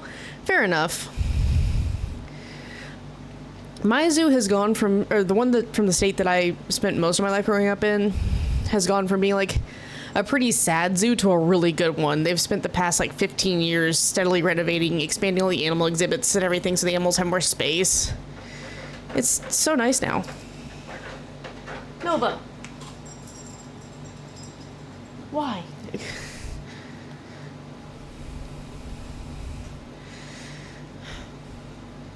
Like, I like going to good zoos. I went to the Denver Zoo once, and I was not impressed with the Denver Zoo. It made me sad because you could tell the animals were cramped. And sadly, like, where it's located is, like, in Denver, so they don't really have room to expand either. And it's just kind of sad. Because you can tell that they care about the animals, but the animals are still suffering from lack of space. And, like, the Denver Zoo was trying to renovate what they could for better animal, like, enrichment and stuff, but they're severely limited. Although, I think the worst one I went to was San Antonio. That one was a very sad zoo. You could tell that the animals were not in the best condition, and they definitely didn't have the best living conditions on a good day. And I don't know if it's just because a lot of their animals in their population at that zoo are older or what, but they all seem to be like way down.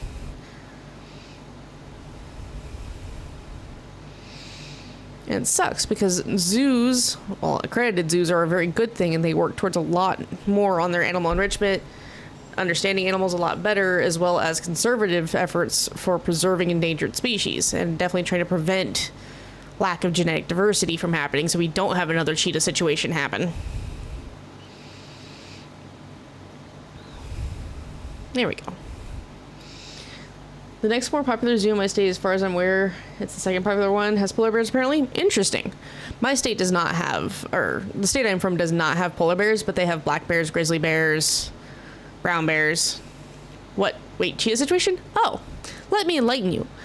All cheetahs in the world, including wild cheetahs, are anywhere from 13 to 25% inbred because about 5,000 years ago, cheetahs suffered a severe genetic bottleneck, meaning something in the population happened that the population dwindled so much that they all became inbred. This today is why cheetahs are some of the most anxious motherfuckers in the animal kingdom. Cheetahs in the wild have a hard time coming across other cheetahs for breeding purposes. Female cheetahs will stress halfway through a pregnancy and abort just because they haven't had a meal long enough, or they just feel like it, lol, they got scared. Like, they'll just spontaneously abort their pregnancies. If you see stories about people, or like zoos having to raise their cheetahs in captivity with service dogs, that's not a joke. The cheetah will remain calm as long as the dog remains calm, I shit you not. Some zoos who are part of the breeding program to try to conserve cheetahs, whenever they know they're going to have a litter of cubs, they will try to have a mama dog have puppies around the same time so the puppies and the cubs can grow up together. It is so the kittens and the cheetahs themselves are not so nervous that they will stress themselves out and die. Cheetahs are the ferrets of the big cat world. One little stressor and they will self-delete because they're that inbred. Ferrets aren't inbred. Ferrets are just sensitive, weird rodents. They're cool, but they're weird.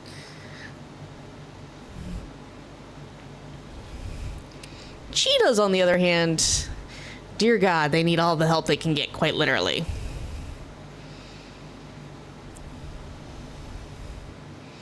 Also, cheetahs are one of the few big cats who don't roar, they chirp. Snow leopards also can't roar, they also chirp. The more you know.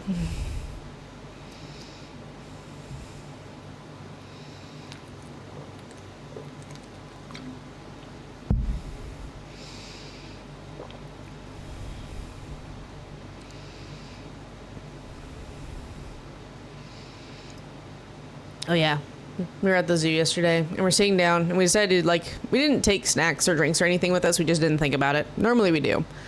We didn't think about it. So we were like, oh, well, we'll have to pay zoo prices for food. Such is the life. And while we're sitting down waiting for food, because Mr. Wolf had ordered a pizza, and like, it was a good sized pizza, but they're like, in 10 minutes, this guy go through the oven. We're like, okay, cool. So we're sitting down waiting for his pizza, and I'm eating my chicken nuggets and fries, because that's what I decided I wanted, because I didn't think the pizza was going to be as big as it was. But as we're sitting there eating, because he's kind of munching on my fries and stuff, the fastest animal is anxious. Well then, yup. Again, the more you know. In Europe, there's lots of European ground squirrels, which they are exactly what you would assume they are. It looks like a squirrel that is peanut-shaped in body and a tail that is far too short for a squirrel. Great, now they're both hyper. And we're sitting there munching on my fries, waiting for his pizza to be done. And I happen to look over, and a ground squirrel goes bounce past me. I'm like, oh, okay. Don't think anything of it. Not 10 seconds later, that same squirrel goes running past me again with a French fry in its mouth. 5 minutes after that, a different ground squirrel had also procured a fry that was just on the ground. They weren't actively begging, but dang it, they were like, we know how to get food. Also, big old goose egg for us today on this one.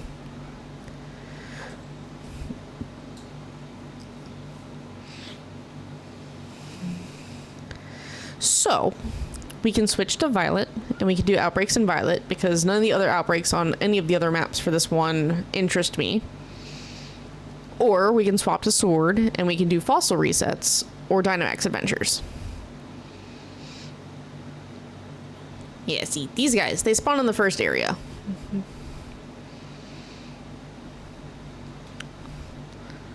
Along with all the Lechonks and stuff. Whee!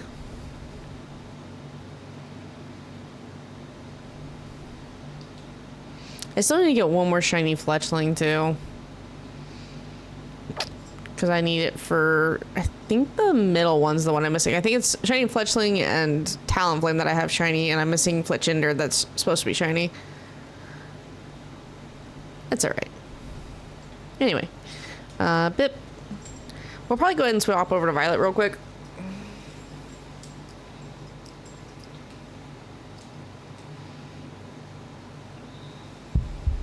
And yes, chat. Hi, Power. How are you today? That is my accurate time up in the top right corner. Ooh, Lillipup. Nice. What, Nova? I'm being assaulted. Immediately.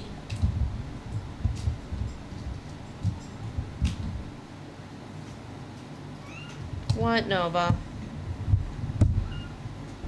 Boop. And then back on the case. Because the mic stand is just slightly too short. Alright, so we had no outbreak luck on Scarlet. We can try Violet. I haven't been on Violet in a couple months though, so we'll see what we get.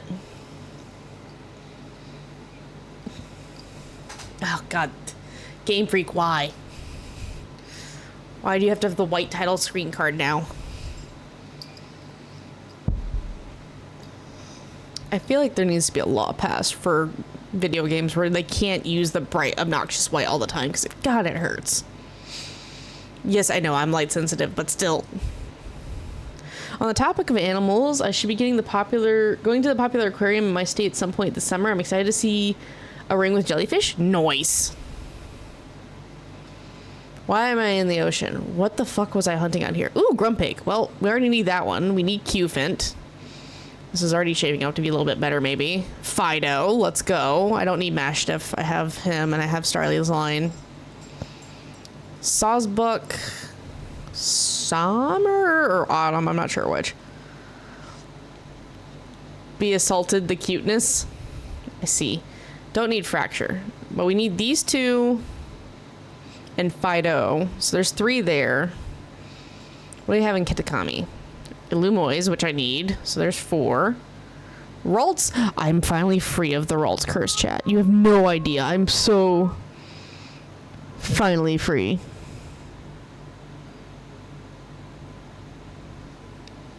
I'm finally free of shiny hunting Ralts. The entire line is done, and it makes me so fucking happy. Tandemaus, which I need still. So Kitakami's got at least 2 for us. What about the terrarium? Executor we have. Flygon I have. I need for Brava for that line. I have Trapinch and I have Flygon, but not for Brava. Golurk. I need 1. Why must you be free of the shiny Ralts colors? Because I spent way too long shiny hunting specifically for Ralts in PLA and getting shiny Krillia. I was doing Ralts outbreaks, and it would spawn that one Krillia, and the Krillia was always the friggin' shiny, alright? So, I like these outbreaks. I'm not going to reset for anything. We're just going to do that, and the first thing I'm immediately going to do is save, just so that way I don't lose my outbreaks, because I got like an hour to get through all of them. I don't know if they reset at 10 a.m. on your local time, or if it's midnight, so. I'm being assaulted by an Eevee.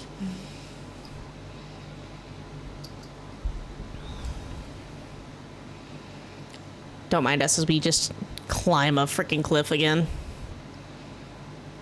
I know flight's a thing. This is much more vertical, though.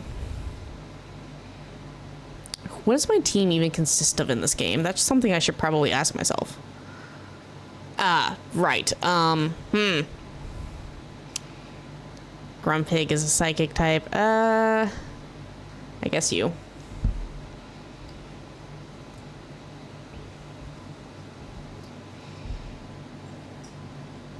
I still need shiny Houndoom and Houndour, which is really funny because I have them shiny in Pokemon Sleep, but in nothing else have I ever managed to get shiny Houndoom and Houndour. Which is hilarious because my first ever shiny in Sleep was Houndour, which is one of my favorite Pokemon. There's just a Dragonite chilling up here. I didn't even realize Dragonite gets spawned wild over here. I thought it was just by the lake. Oh god, Crabbrave. My ear was not ready for Crabbrave.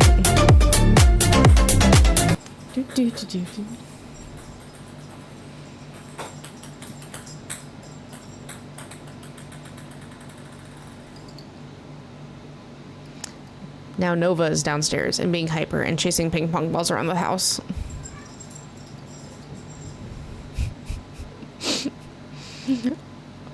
Neither of my cats are apparently happy with me staying up later and streaming later.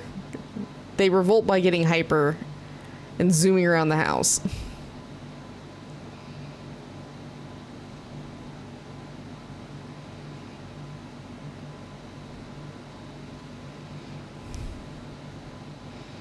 That is their revolt.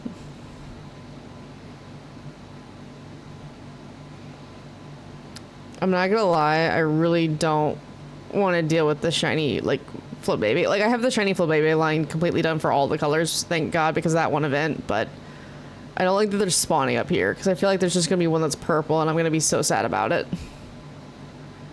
I don't even know what shiny Grumpig looks like. I know what Spoink does for its shiny, because I've gotten a shiny Spoink, but I don't have shiny Grumpig yet.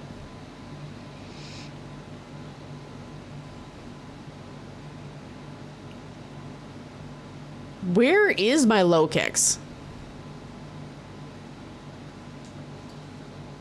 I thought cats having the zoomies is a normal thing. It is a normal thing. I'm going to assume my low kicks was stuck in a wall somewhere. I don't know how it happened, but it did not exist. It is power, but normally my cats, whenever we go to bed, they get zoomies for like 5, 10, 15 minutes at most, and then they go ahead, if you want to, Marvel, and then they come and curl up with us and go to sleep. So because we're not, like, partner is behind me passed out on the couch and napping before he has to go back into work, and I'm obviously streaming, we're not in bed.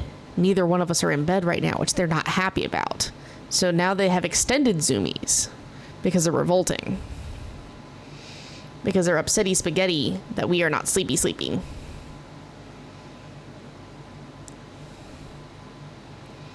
I will tell you all right now, when I eventually deal with the Pavilion line, it's going to be at first one of each, like one Pavilion, one Scatterbug, one Swoopa.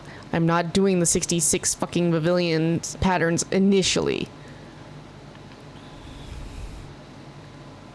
Gold instead of pink. Okay, cool. That should be noticeable then. Because I know Spoink gets more golden, and then the pearl on top of its head goes from pink to black, so I wasn't sure what Grumpig was going to do. Because sometimes they keep, you know, a color scheme, and then other times they don't.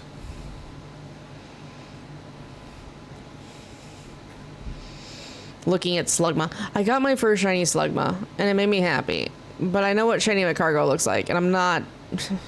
I don't want to get another shiny Slugma and have to evolve it, because I'm not a fan of the very obnoxiously hot pink Magcargo. If they'd left it the silver, I'd be fine with it. But they didn't, and it makes me sad.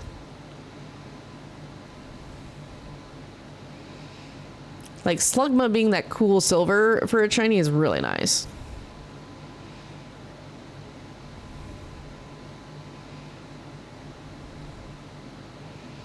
And who knows, maybe if we get bust on all these outbreaks, I'll just have to switch to Sword and do DAs. And maybe I'll get my shiny Raikou. I just checked Slugma shiny, sort of, with it was blue. Wish it was blue. I could see it being blue. But I still think the silver is not a bad one. Silver, gray, whatever you want to call it. I've seen, I mean, there are worse shinies. I feel like the silver gray works because Slugma is made entirely of lava, and that's usually what ash. Like, it looks more like volcanic ash to me at that point instead of being the lava. If that makes any sense.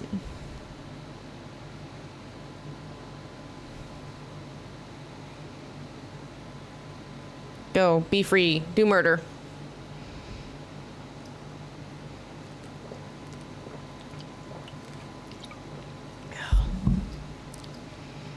Must stay hydrated.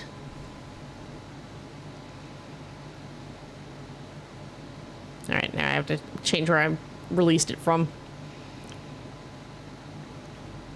Go forth, my child. Commit crimes. Just so I can keep my head on a swivel. Shiny Slugma reminds me of a cooled down magma. I could see that. I could see it like being like cooled down. I will admit, when you're up on like the mountain of Kitakami, like up on top of the mountain where Crystal Pool is and all that stuff, Slugma blends into that ground really well, because I almost completely missed it until it moved. And I was like, wait a minute, that's a shiny Slugma. Because I was doing a Spoink outbreak, hoping to get my second shiny Spoink so I could just evolve it into Grumpig and be done. That was not the case. Instead, I got a shiny full-on Slugma the moment the outbreak ended. It spawned in. I was just like, okay. But I almost completely missed it, and then it moved. And I was like, wait a minute. Yes, Chansey, run away. This is just an area for rare Pokemon spawns, isn't it? Because there was a Dragonite when we first got here. Then there was a Chansey. This is a weird little nook. This is a weird little nook of spawns. It's not a bad nook. It's just a weird nook. At least my spawns are not stuck in a mountain right now. We've yet to have the dreaded mountain curse for me today, which is good.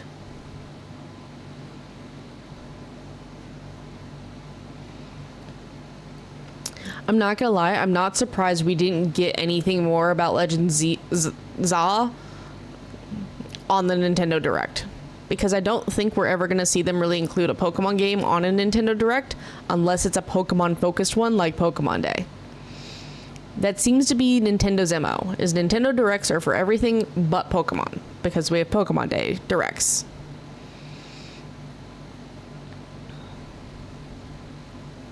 Hi.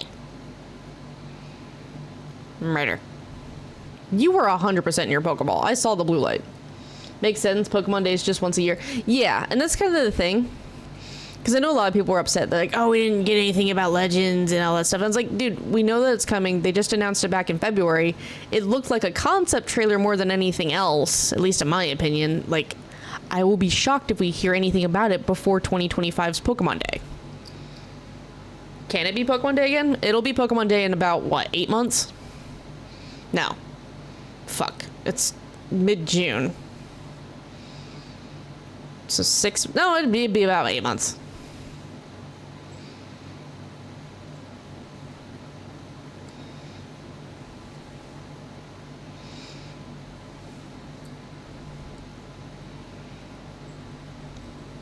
Murdering piggies. That's what we're doing.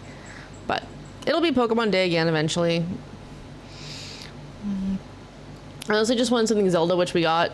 Dude, I'm excited for the Zelda Echoes game. It seems very interesting. I do like them leaning into... There's a million different ways to solve these puzzles and these challenges now in Zelda. You don't have to do it a specific way. Well, it's currently mid-June. Well, mid to late June. And it should be late February whenever you do Pokemon Day, because Pokemon Day is February 27th. So it should be about 8 months until the next Pokemon Day.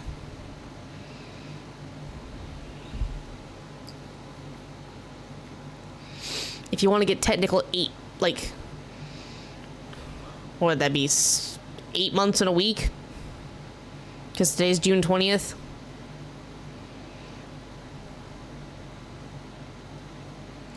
I'm looking forward to the next Zelda game as well. It should be coming out in September, if I remember correctly. Yes, that one had, but I want it to be a Pokemon Day now. I know, but it's like Christmas Power. It only comes once a year. Because if it came more than once a year, it wouldn't be special anymore. Yeah, I think that one's September, and then I think the Mario Luigi one was also September. Next month we get the NES World Championship speedrunning thing. once a year on my mother's birthday. I mean, it's almost exactly a week after my birthday, Marvel.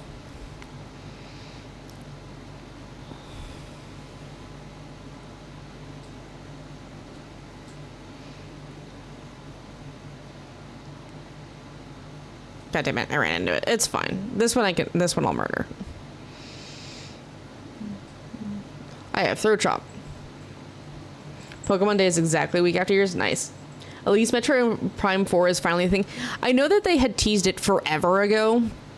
So the fact that my brain was convinced it had already come out.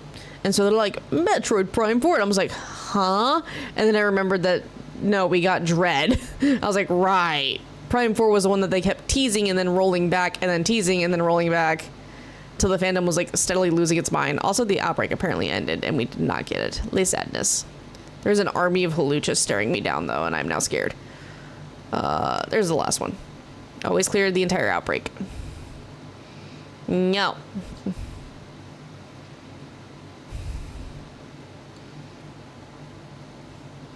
That's why I made the comment. Dang ads. Yeah.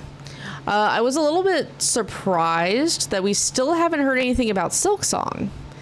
All of the summer and block announcements, and we haven't heard anything about Hollow Knight Silksong, and I'm afraid that that project is going to be dead in the water. Which, R.I.P.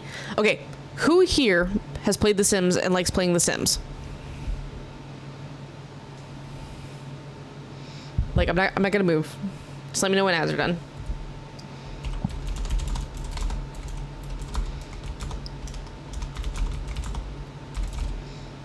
That is not how you spell that word.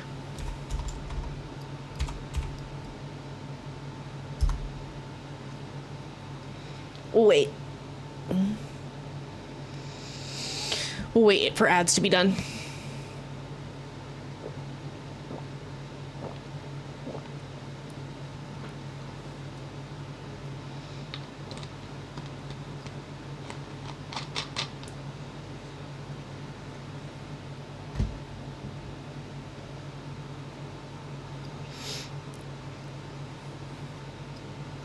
Bum, ba-da-dum.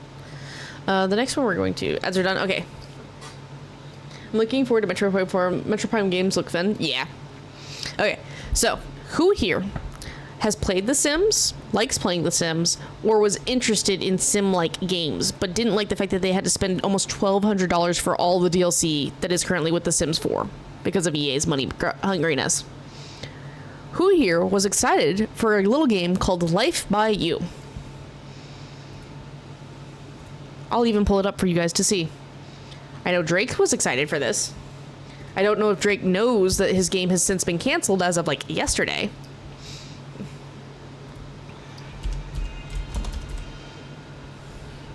Again, if I could fucking spell Life by You. Okay, and then I'm gonna add this, and we're gonna go with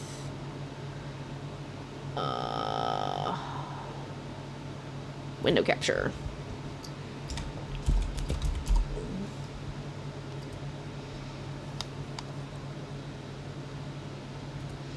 Okay, so this,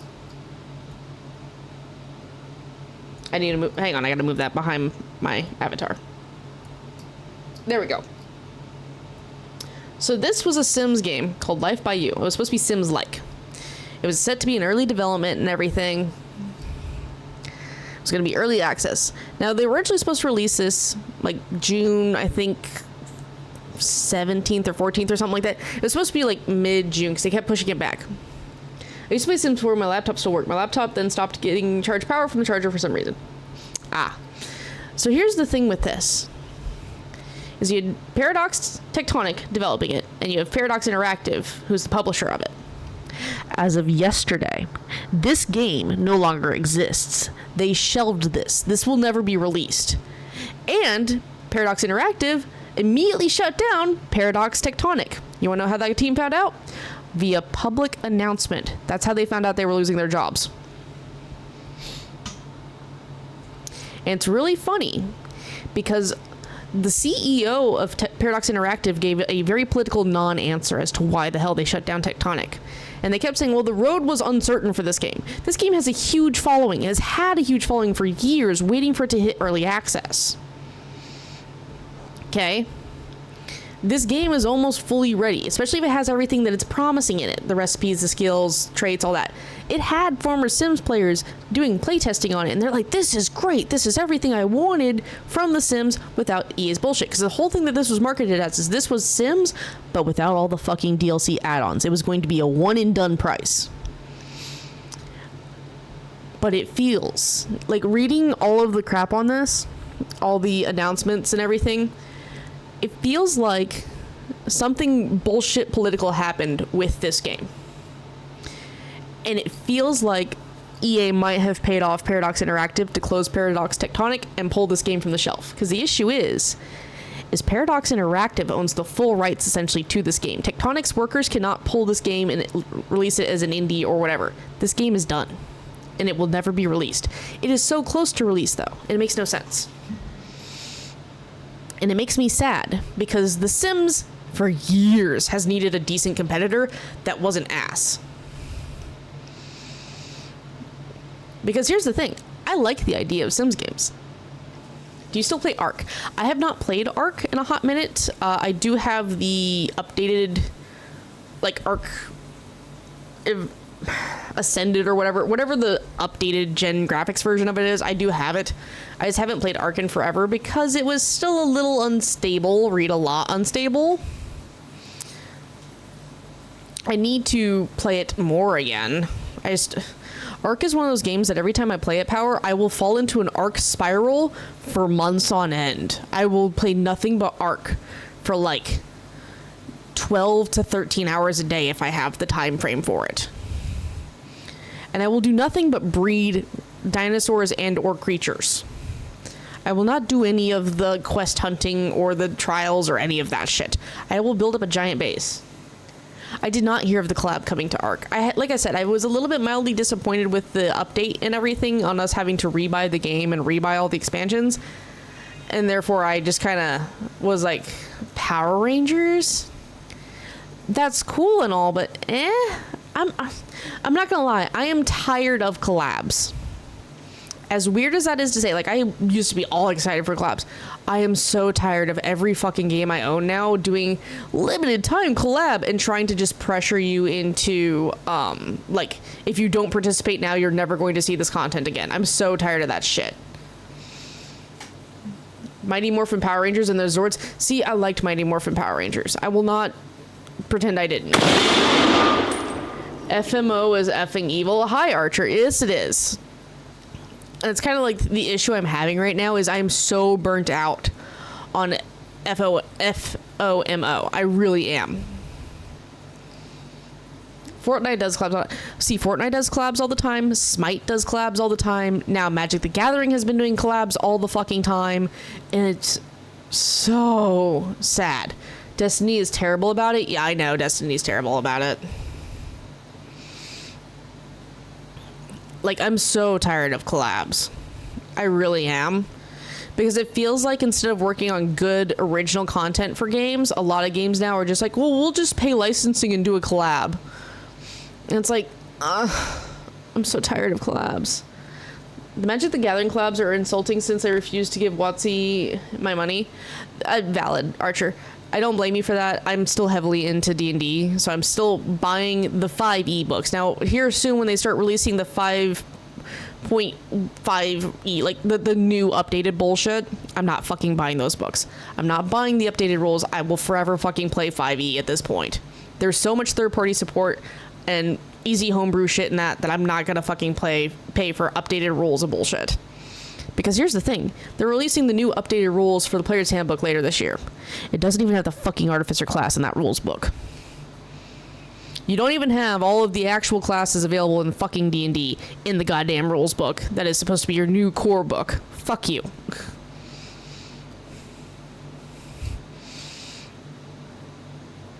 Like, I'm very over WotC and Hasbro's bullshit.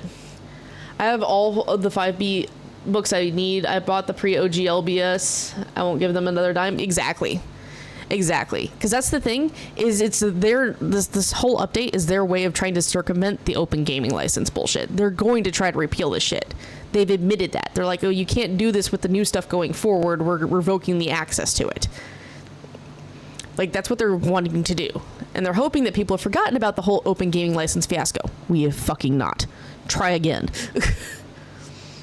And I won't let people forget about that shit either, because that was bullshit.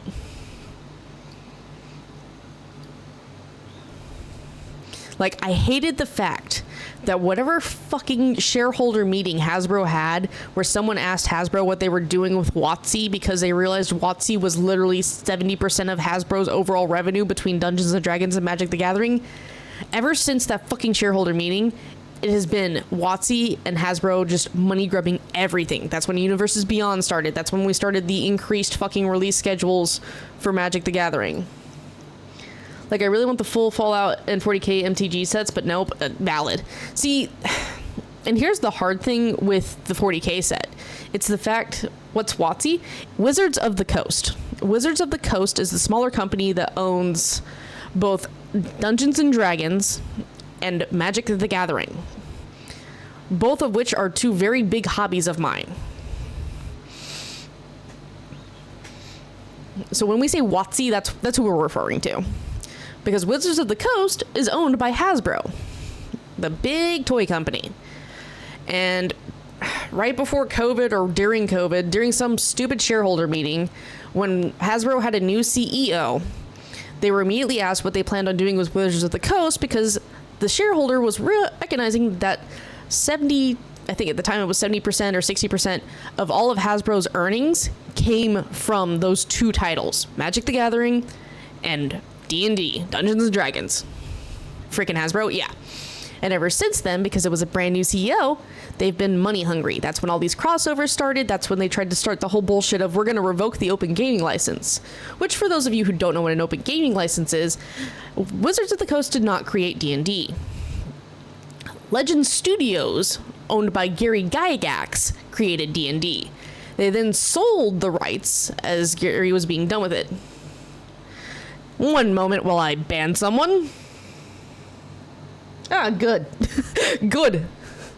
Rip Gary G. Yeah. Good, the auto thing is working.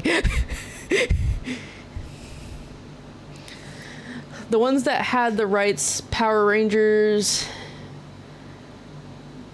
The one that has the rights, Power Rangers, and didn't even want it, yeah. Like, it's insane. There's a lot of money grubbing stuff that's happening and stuff. And it's really sad because a lot of the first Wizard collab stuff for Magic the Gathering, it was like 5 to 10 cards. Like, it wasn't a full set like it is now. And so it's like, I don't care about, the My Little Pony secret lair or whatever, which is what they call these special little drops they have to pre-order. And then you don't get the fucking cards until anywhere from what's supposed to be 6 months to 3 years later, because there's still some of those sets that are on fucking back order if you ordered for them. And some of them, okay, it's $50 for 10 cards. And they're usually pretty good staple cards with exclusive art. Okay, cool. You do you, boo-boo. But, dear God, once they started making them full sets, it became real.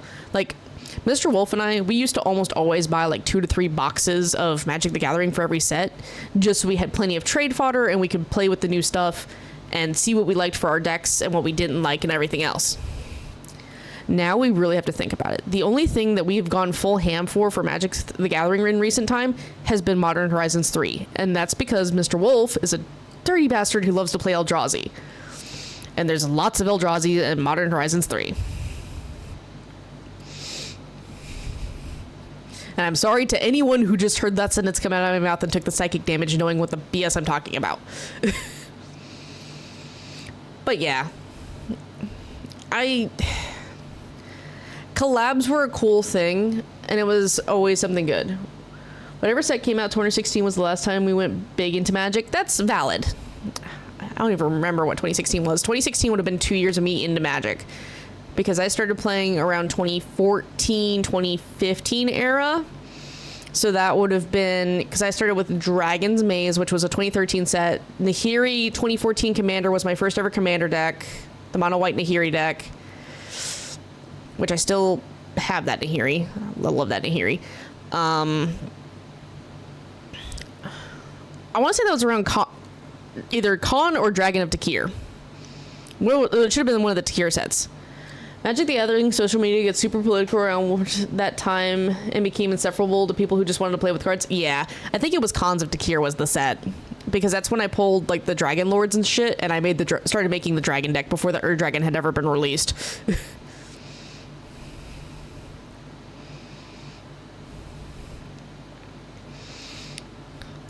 Like, we have taken a lot of our commander decks, we've trimmed them down into what we call Brawl EDH decks. So Brawl is supposed to be only standard competitive cards.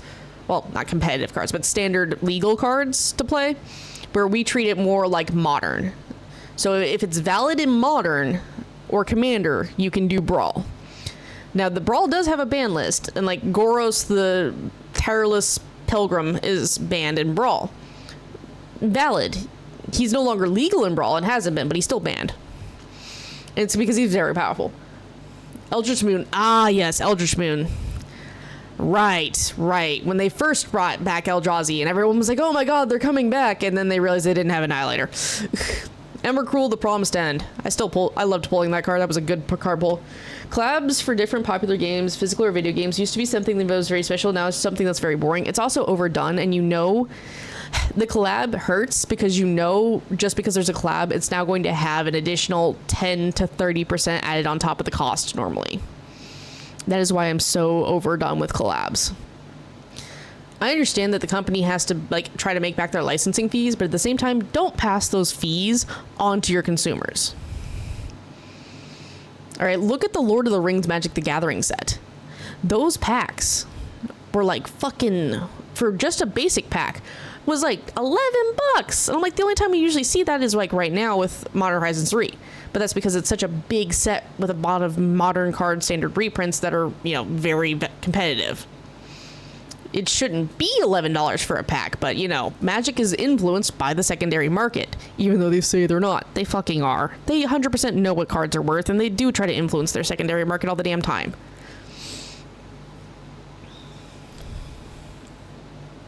So around the time they had that serious talks about writing Garruk out of the canon because people whined about the art of him attacking Lilith in self-defense. Ow. Yeah, I remember that fiasco.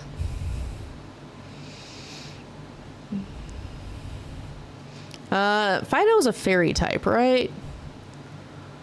I don't have a poison. I do have a steel type, though. Alright, let's look for a hopefully overdone doggo instead of a raw doggo. Because I really need a shiny Windonite somewhere. Yeah, I remember that now, Archer. Because that was right after... One thing I miss with Magic the Gathering is the goddamn blocks. Give me back set blocks instead of all these single sets, man. So for those of you who don't play Magic the Gathering, every 3 months, there's usually a set release. Or at least that used to be the original timetable. It has since been moved up and increased because fuck our wallets and everything else. But when it was every 3 months, you would have... basically a year on what we call a plane, which is where the setting is within Magic. Where the current lore and story is happening, because this game has story and lore. You would have 3 to 4 sets in this plane, and then you'd move on to the next plane in the next story. They don't do that anymore. Every single set that drops is a new fucking plane and a new goddamn set, and it makes me so goddamn sad. I miss blocks. Give me back my set blocks. And do it by sending me back to Alara, damn it. I might have missed the OG release, but damn it if the Shards of Alara cards and Morningtide and Eventide cards aren't good.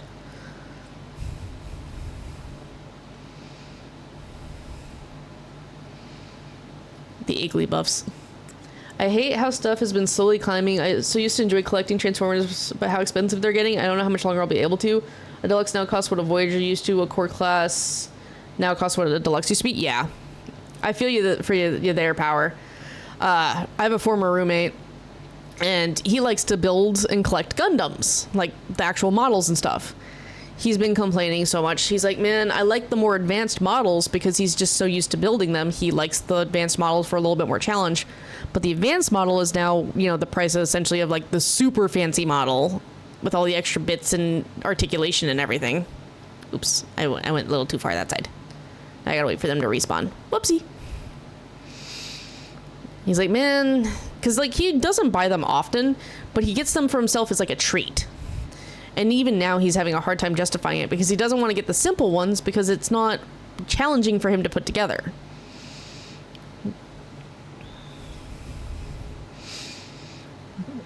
So I always feel bad for him because he's like, that was like his one thing. I enjoy building Gunpla as well. Yeah. He loves it, man. We used to have a hobby store in town pre-COVID, or well, up in the city pre-COVID and everything back stateside. And we would take him up there on like his one day off, and he'd always be like, I just took care of my kid, you know, I don't need a Gundam right now.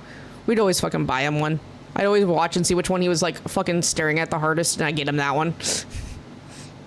He'd hate me for it, and I'd be like, no, you need this because you're gonna spend your next 2 days off building this thing. He's like, yeah.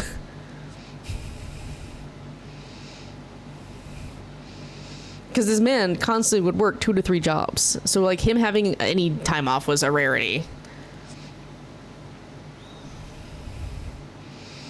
So I always tried to make sure that he had, like, his downtime so he could actually do something that, you know, he enjoyed.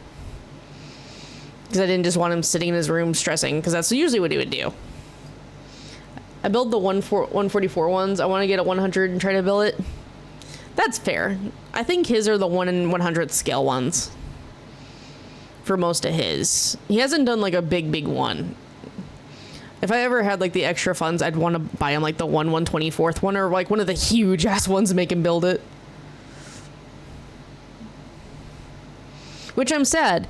So if you know about the giant Gundam in Yokohara, Japan, they've dismantled it. It's no longer on display anymore. They took it down like at the end of May. So you can no longer see the giant life-size Gundam anymore.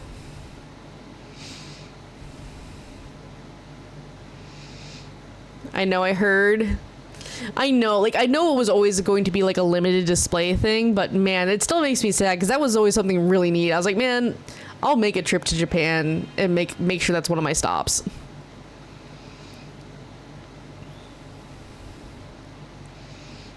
Come on, Fido. I need you to be slightly toasted, please. Because right now, Fido is raw dough. I need slightly toasted dough.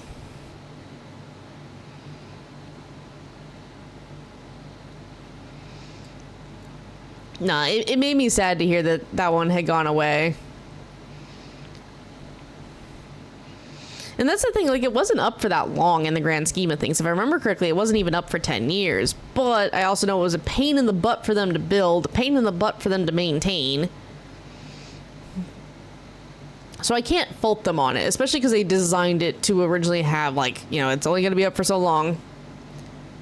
They did one special performance for its last show. I'm not surprised. I'm sure there's videos of it floating around on YouTube or something. But... okay, I was like, please, Metagross. Also, I love how the Metagross, they're like, we're not gonna... There are, yeah. Like how they're like, we're not gonna animate this dude walking. He just floats and he just sticks his legs in and he floats, like all the rest of his line. Doesn't matter that he's got legs. It just means he can stand still if he needs to.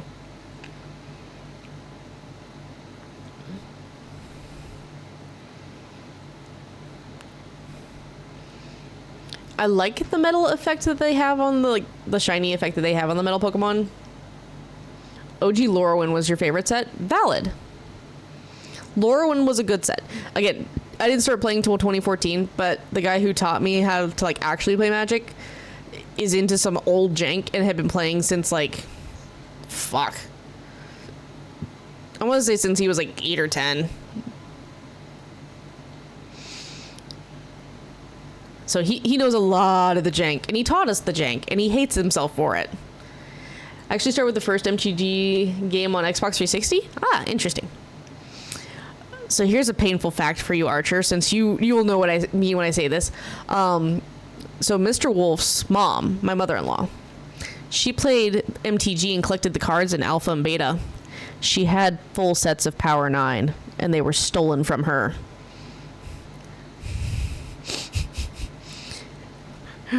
When we told her we were playing Magic, she immediately knew what we were talking about, was surprised the game was still around, and then immediately told us, oh yeah, I used to own the Power 9, at least 3 full sets, but they were all stolen from me. It hurts so bad to hear that.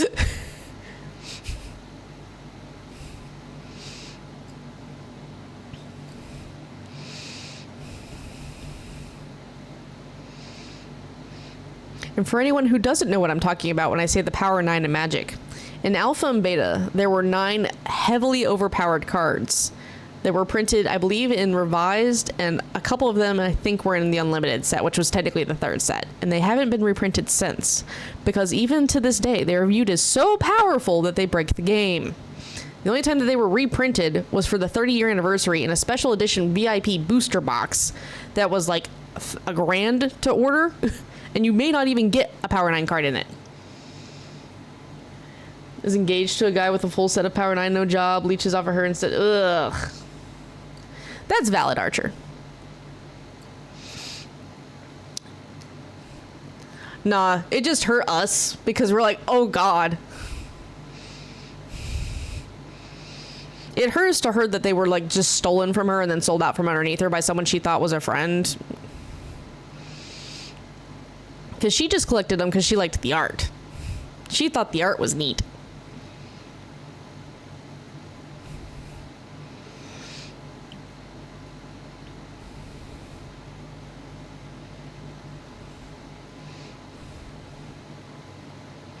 Sad thing is we know if she'd actually, because she learned how to somewhat play the game, but if she'd actually like fake friends like, oh yeah, she isn't from Wisconsin, is she? No. This was in Oklahoma at the time, bud. But, you know, everywhere there's a snake or two. Everywhere. Everywhere you look, there's always someone willing to be that snake.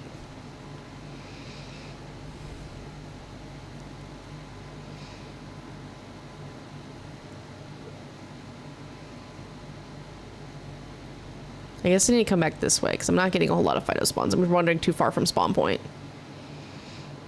I just need a toasted pupper dog.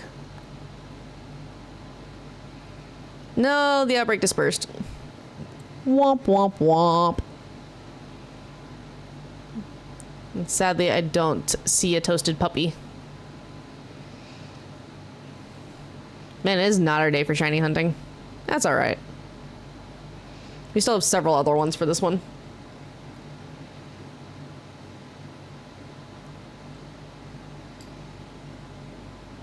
I have not played Tears of the Kingdom yet, Marvel. I own it. I have not played it yet because we've been steadily making our way through the Legend of Zelda games. I need to determine if we're going to actually beat the second one or if we're going to move on to the next one in the list and then eventually go back to the second one. It's not bad, but holy crap, is it a lot to get through. We should just skip 2 for now. I feel that. What would the next one in the lineup be?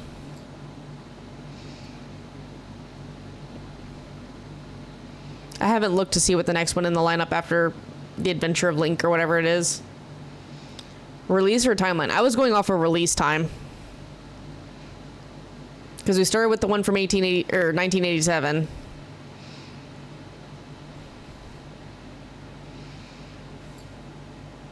I have played 1 and I've played 2. That's what I've played, Marvel. I've played the OG 1987 Zelda, and then we started 2. I got to like the Death Mountain area, was trying to get the hammer, and I could not for the life of me get to it. Legend of Zelda: Link to the Past is the next one. Okay, cool. Should I buy the updated version of it then? Because I know that one was released on the Switch. I have not played Breath of the Wild. I do own it. Mr. Wolf has played Breath of the Wild and the DLC.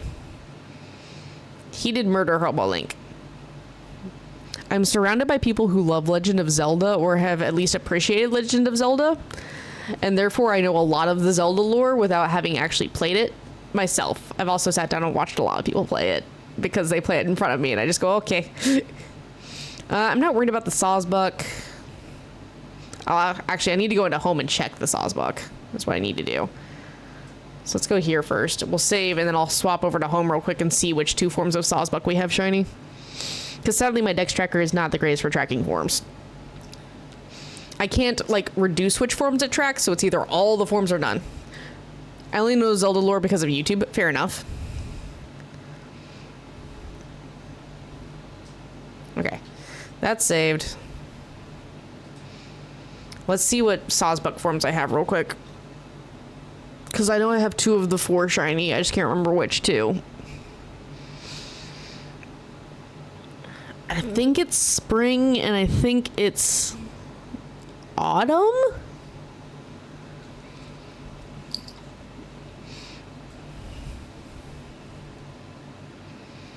But I could be wrong. Wouldn't be the first time that I've been wrong about which forms of Sawsbuck I have.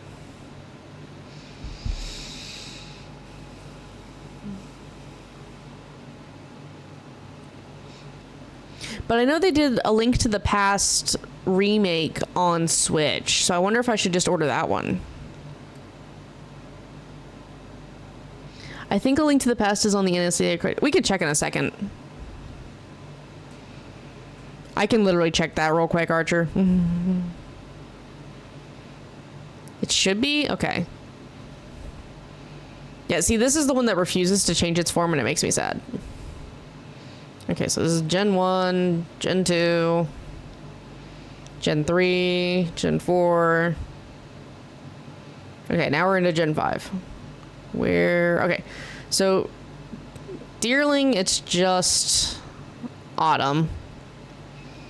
Sawsbuck is autumn and spring. I need winter and summer. They did add. Okay.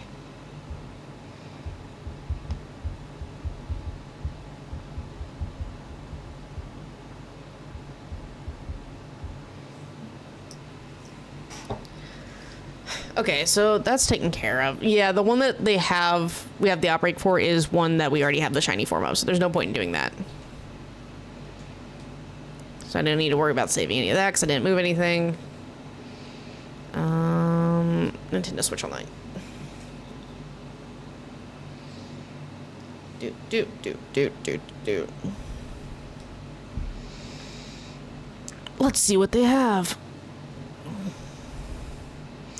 Let's see, they've added the Minish Cap.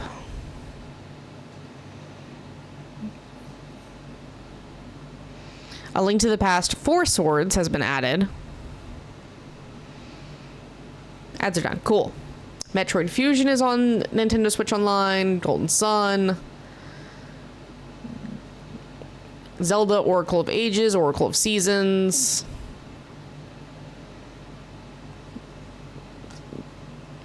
Majora's Mask is on here.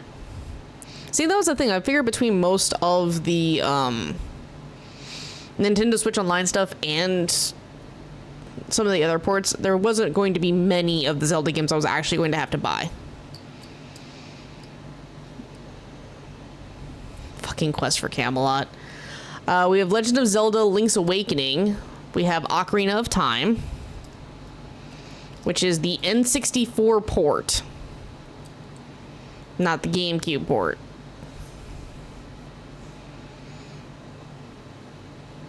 I know some of the ports aren't the greatest, though. Like, for controller reasoning.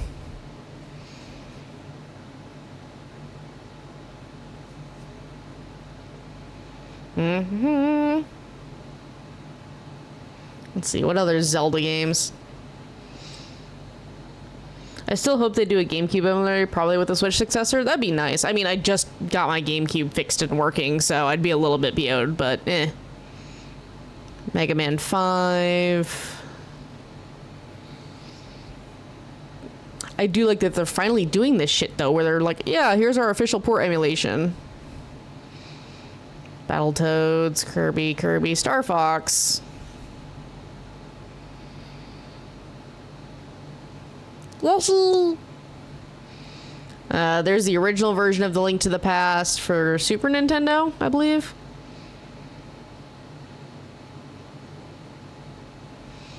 Metroid 2, Return of Samus. Oh yeah, did you guys see the Dragon Quest remakes are happening on the Switch? Super Mario World.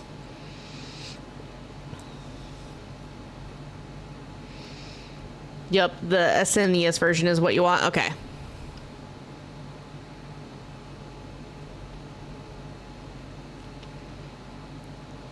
And then we're into Game Boy. We're not getting... Was it Dragon Quest? It's the one with the slime. Is it Dragon Quest or Hero Quest? If so, there goes my life again.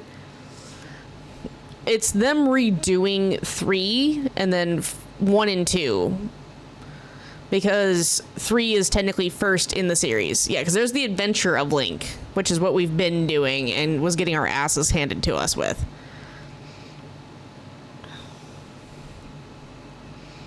So. Ow! No. I refuse to get in the ball. So we do have options. And now we know we don't need to do that Sawsbuck outbreak because we already have that Sawsbuck. I just couldn't remember which fault or in my head.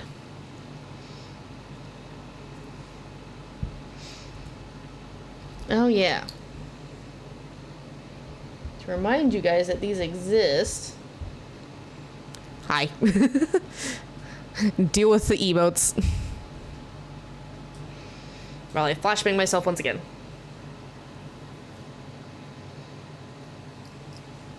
I may get the Dragon Quest remakes, but I don't know. See, I never Pikachu? I've never played the Dragon Quest games. I just know the slime because the slime's really popular in Japan for whatever reason.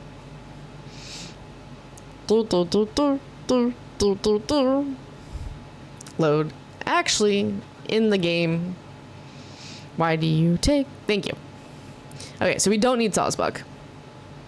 If that's the case, I think that's everything in actual Paldea. Yes. I never played them either, but the remake looked interesting. It was interesting to me that you could toggle back and forth between the new updated HD art and the old pixelated art. I thought that was an interesting choice that they took the extra time to add in that, like, option. Because I don't know of many old game remakes that will let you revert back to the original graphics besides, like, some of the Halo games in the Master Chief Collection.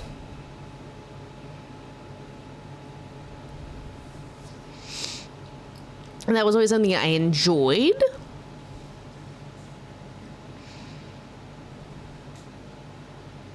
Yeah, I want you up front.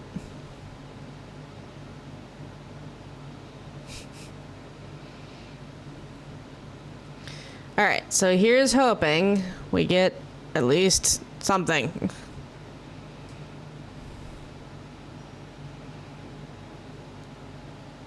If I remember correctly, these guys are like a pale golden shiny.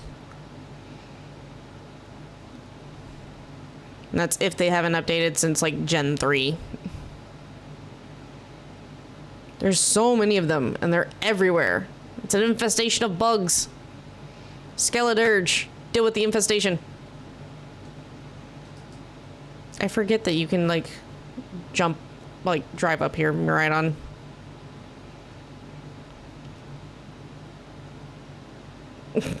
That is the wrong bug, Skeledirge. That is the bug that's supposed to live here. These are the infestation bugs.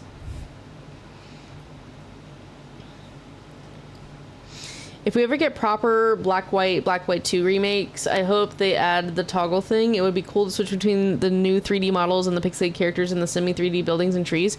It would be. I think their biggest thing with remakes, especially ones that were on like the Nintendo DS and then the 3DS, is the fact that they have to kind of decide what's top versus bottom screen. And I really want them to do a proper Black White remake without handing it off to somebody else.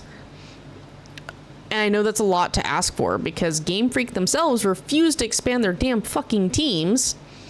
I'm like, I get it, but you guys obviously need more hands actually working on these projects at this point because you're starting to take on so many projects. Because we got so used to having the remakes on a certain schedule as well as the releases for the new gens. And it's like, guys, just push the new gens back. Give yourself 5 to 6 years between new generations of Pokemon. Especially if you're doing remakes on top of it.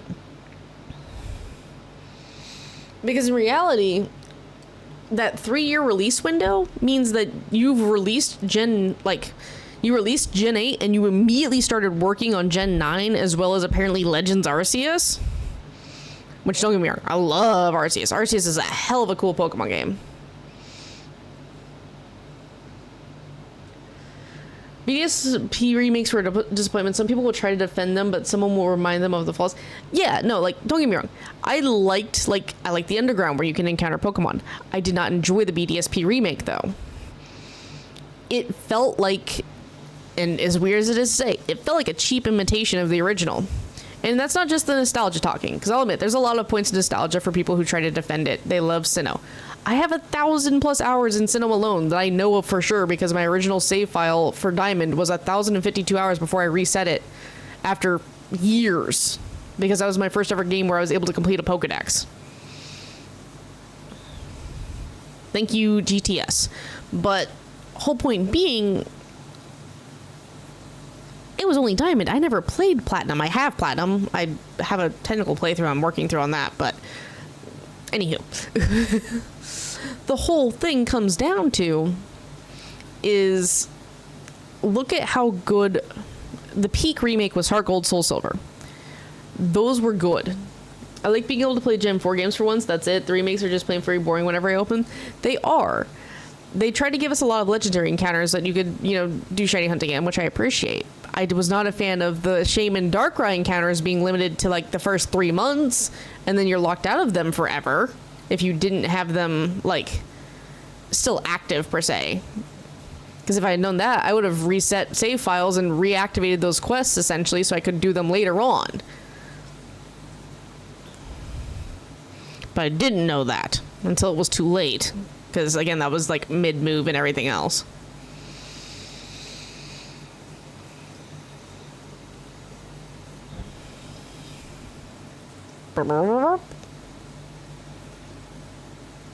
What did I just... Oh, hi, Poochyena.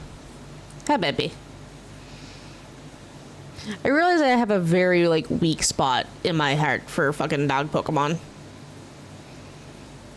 Because a lot of my favorites are, Poochyena, Mightyena, Houndour, Houndoom, Absol. Why did it... It just hit midnight. Fuck! I was like, why did my outbreak disappear? Well, there's Voltbeat. I still need that one too, I guess. All the fucking outbreaks just reset. Damn it! I mean, I haven't saved yet, so I could turn it off and reset if I needed to. Ooh, Farigiraf. Dotrio I also need. I don't need Love Disc. So I need these two. So that's promising. What do we have back in Paldea now that those have reset? Shelder, which we need. Citadel, which I need. Kilowattrell, I technically need, but I really don't want to do that outright. Charcadet, which I need. I don't need Mareep. I don't need Hoppip. I don't need that Lycanroc. I need Dusk Form Lycanroc. So there's some.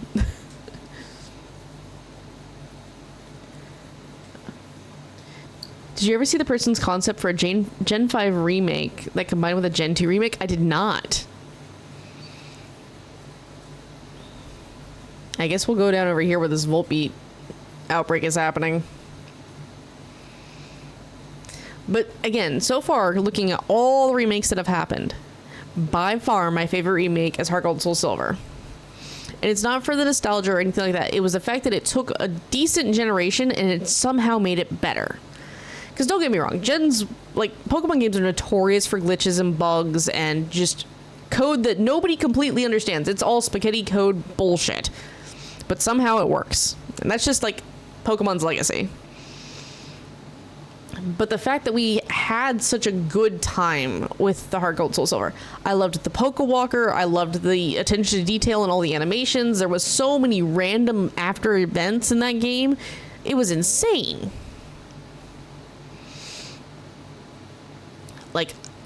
Gen 2 is very hard to beat when... Oh no, it's daytime, isn't it? Fun fact, chat, if you didn't know this. If you have a Voltbeat or an Illuminoise outbreak, they won't spawn until it's nighttime. So if it's daytime, they won't spawn. They won't spawn outside their normal spawning time hours. So I guess we're going to fucking here. The player would start in one of the two regions depending on either region they chose or the game they chose, and they would have to play through the story for that region, then move on to the other region. I don't remember if their idea was to have the stories connect in some way. I mean, that would be interesting. I feel like that would be more in line, depending on where you started, that would be more in line with possibly doing black 2, white 2, or just the original black and white. So if you started in, what's it called? Unova, you probably would do black white, and then if you started in Johto, you would probably be doing the Johto or the black white 2 storyline because of the time skip. Because the thing is that the theory, if you've played through them, is that what happened to your player character from the first iteration of black and white went looking for N and was like never essentially heard from again. Like that's kind of what's implied. Which Unova has like the darkest storyline. It really does.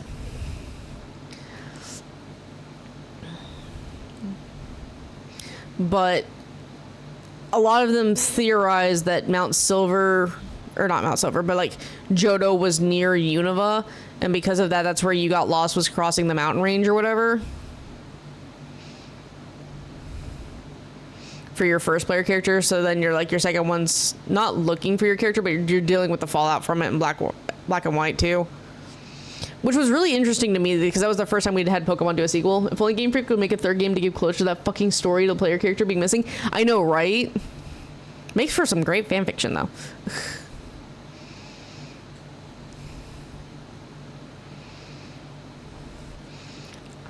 Again, Unova was a very... I think Unova is so far the closest we will ever get to a quote-unquote more mature storyline in Pokemon. Although, dear God, the amount of angst fanfictions for that fucking... for the Gen 5 fandom is unreal. I'm being assaulted by a bird. Birdie, why? Birdie, no! I haven't healed you in a while, I see. Where's that, that classroom had a healing station on it, right? One moment while we go actually heal our Pokemon's movesets, because I don't want to deal with a picnic. Hi. Yes, let me use this thing. At least it's self-healing and I don't have to talk to Nurse Joy anymore. That'd be odd if they just had a horde of Nurse Joys on standby to heal your Pokemon. Alright, back to hoping for a puke green bird. At least I have Thunderbolt now.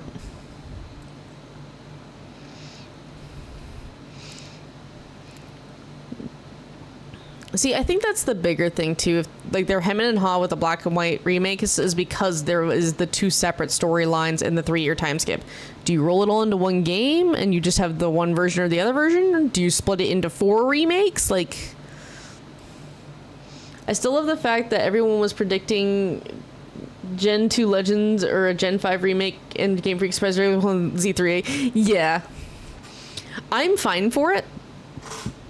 I think they still aren't sure with what direction they want to take a Gen 5 remake, which is why we haven't heard about the Gen 5 remake yet. And that's fine. Take your time. Figure out the direction you want to take it, because it's a little bit more daunting. One thing I hope that we see on the Switch successor, since we know that's supposed to be hitting the market around holiday season 2025, I hope and I pray that we start with the emulation of the older fucking Pokemon games on Nintendo Switch Online. I don't care if I can't move Pokemon around. I don't care if I have to pay $10 for the stupid digital version of the game again. Just let me be able to play the games all on one console, please. Like, that's what I want in life. They could be for the 30th anniversary. But I mean, that's in 2 years.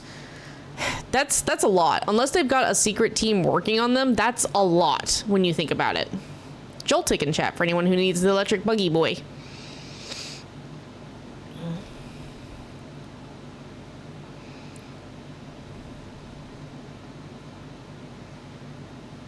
Sorry, I always have to check the Venonat's eyes whenever I'm near them. Yeah. I get that Dotrio like to run and shit, but dear God, is it so annoying to make sure you're actually clearing outbreaks and not just resetting spawns. Boop.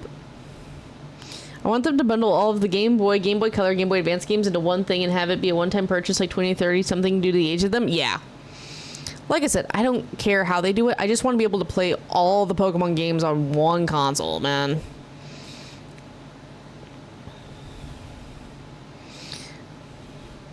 But yeah, as much as I would like to see Gen 5 for the 30-year anniversary remake, Again, they'd have to have a secret team working on that right now, because that's a hell of a time crunch, and they'd have to have been working on it a while, because you've got a team working on ZA, you've got whatever team's working on more than likely what is going to be Gen 10.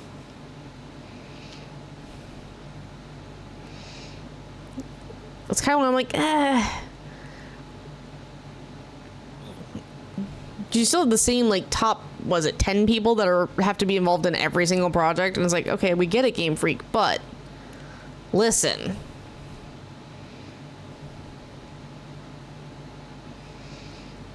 Because the other hard part, so here's a prime example of why Game Freak needs to be the one doing all their stuff. Ilka, okay, back birthday present from my brother, Skyr. Ooh, nice. They did have a separate company do Gen 4's remake, so they could have been working on Gen 5's. See, but here's the issue, because I was fixing to point that out, Marvel. While Ilka did do the Gen 4 remakes, they were not allowed to use the original Pokemon sprites and models. They had to remodel all the 3D models, which is why we don't have animations for a lot of the ones that are following behind us, or they're the same shitty animation over and over again. Because Nintendo/Game Freak deemed that proprietary, even though Ilka was the one working on the fucking game. They were denied the OG 3D models that Nintendo and Game Freak have. So they essentially had to waste time remaking said models, which they didn't know originally that they were going to have to do. They assumed Nintendo/Game Freak was just going to hand over access to the 3D models, so Ilka could use them, which would, make sense in this scenario.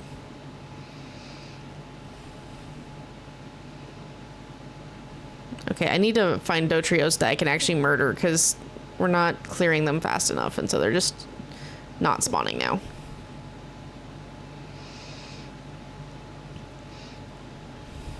I saw the Scyther and it was like green. I was like, oh wait, bug, not bird.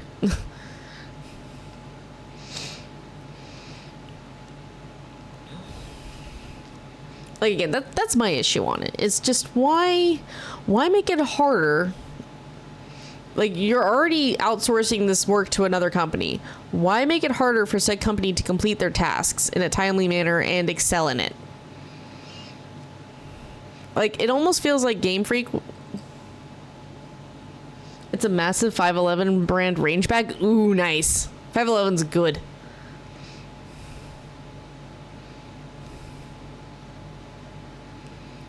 No. Don't you dare. Okay. Yeah. How did you miss that thing? It was right in front of us. I'm not gonna lie, it feels like Game Freak/Nintendo was trying to set Ilka up for massive failure in the hopes that people stopped asking for remakes of the Pokemon games. The issue is that Nintendo has conditioned the fan base into expecting remakes of their games. I mean, Christ, they've remade Gen 3 how many times? 3? Because you have the Let's Go games, that's a Gen 1 remake. You've got Fire Red Leaf Green, that's a Gen 1 remake. Did we have another one? Yellow wasn't quite a remake. Yellow was a special edition.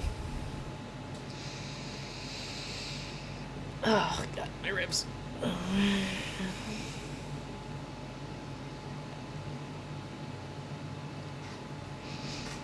trying to think.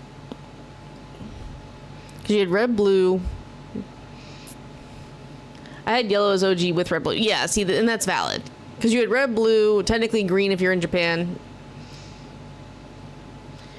Not a remake, but you were able to go and travel through Kanto in Gen 2. Yeah. Well, and that's the thing. Like, you got to go visit Kanto in Generation 2. Like, we've spent a lot of time in Kanto. And because of that, again, it kind of sets that precedent, that expectation within the fan base for these things. We've had a Gen 2 remake. We've had a Gen 3 remake. We had the Gen 4 remakes. Gen 1 is by far the favorited gen when it comes to constant remakes. I get that. It's their OG bread and butter. I don't fault them for that.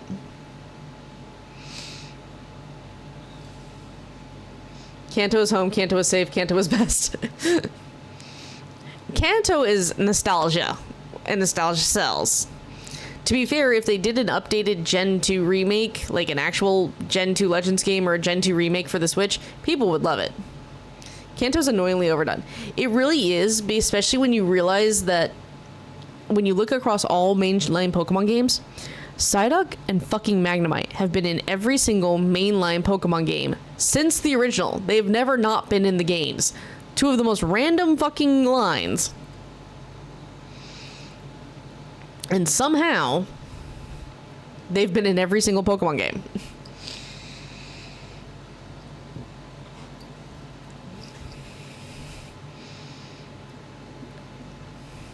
It's like, give me a Pokemon game that doesn't have a Charizard in it and I'll be happy. Not even a Charmander after postgame. Psyduck is cute though. Psyduck is cute. It's just really funny that of all the Pokemon, you would assume Charmander's the one that somehow managed to get their whole line all the way through every single game. No. It's Psyduck and fucking Magnemite. Like, if you told me it was Rhyhorn's line, I would believe you. Mainly because Rhyhorn was like the OG Pokemon, like the first ever Pokemon that was designed. So it'd be kind of a cheeky little thing.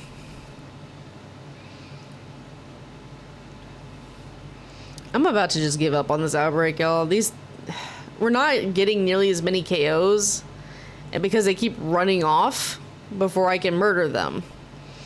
Which means I'm getting a lot of respawns, but not a whole lot of KOs, which means it takes forever to clear these outbreaks. Just give me a game that raises Arcanine to its proper place as the one and only true legendary.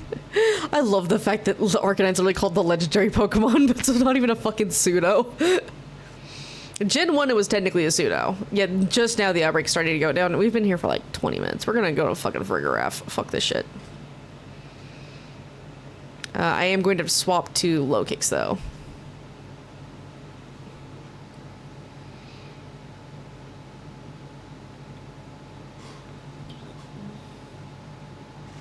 Nope. Right idea, wrong button. But yeah, no, it's... Pokemon has a ton of nostalgia going for it, but at the same time, it would be nice to have a game where Charmander line isn't in the files at all and can't even be transferred maybe until maybe a DLC. Yeah. Don't get me wrong, I'm happy that we have all the starters accessible finally in Scarlet and Violet, but man, they didn't have to wait this long. My poor Gen 2 babies get no love. Ah.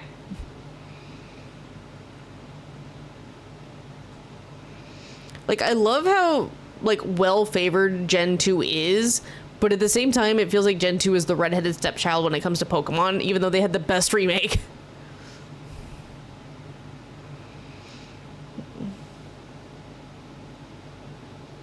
Reality, I just want a game with the entire dex in it from Gen 1 till newest. Oh yeah. You know, like, used to be the standard until they said, lols, we're not doing that no more, fuck you. It's really funny, because right now, theoretically, it's doable. We have 3D sprites for every Pokemon, because every Pokemon can go into home now. There's only, like, 12 Pokemon that can't be moved once they're in home to another game because they are not, you know, on this game. It's like Patrat, Watchdog, the Frou-Frou line, like, so a handful of Gen 5, which, theoretically speaking, they should become available probably with Legends Z through A. That's probably where they will finally be able to make their We Can Leave the Prison That Is Home debut onto the Switch. Which I get it. They're like, home is how you keep all your Pokemon together. Believe me, I know. That's why the Shiny Dex only counts the ones I can add in home. But at the same fucking time, I don't want to sit here and have to sort through home. I want to be able to move all my Pokemon that I've had forever into the game, because it's just something more special about beating the game, being finally able to transfer your Pokemon up, and then have them go do the little post-game stuff with you. Oh, it's post-game time? Let me go grab Swampy and Raichu and Crobat. Oh, it's post-game time? Let me go grab Chicky. Like, you know. Let me go grab freaking Lucky the Absol. Or Fallen Angel, one of the two. Lucky was my OG one that I got to level 100. That was just the first random wild Absol I caught. And then Fallen Angel was the shiny one that I fucking was gifted by a friend, which was like my first actual shiny.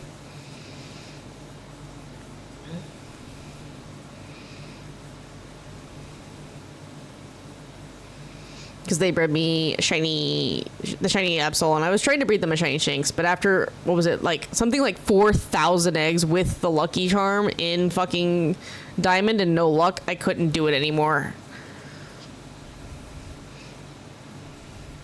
It was an insane number of eggs, and I know technically 4,000 would have been at odds, but I was Masuda methoding it. I had a 1 in 512 chance, and I was 4,000 eggs plus deep. I was broken by that point. And then they even started hatching their own shiny Shinx. It's like, no, I'll get you a shiny Shinx. And then they fucking got a shiny Shinx. And I was like, God damn it. They hatched one in like fucking 200 eggs, Masuda methoding it. And I was 4,000 eggs deep. And I was just like, fuck. It's a lie. Masuda method doesn't exist. The odds are a lie. Like, I was convinced I had just been pulled a fast one. And they did it. And I was like, God damn it.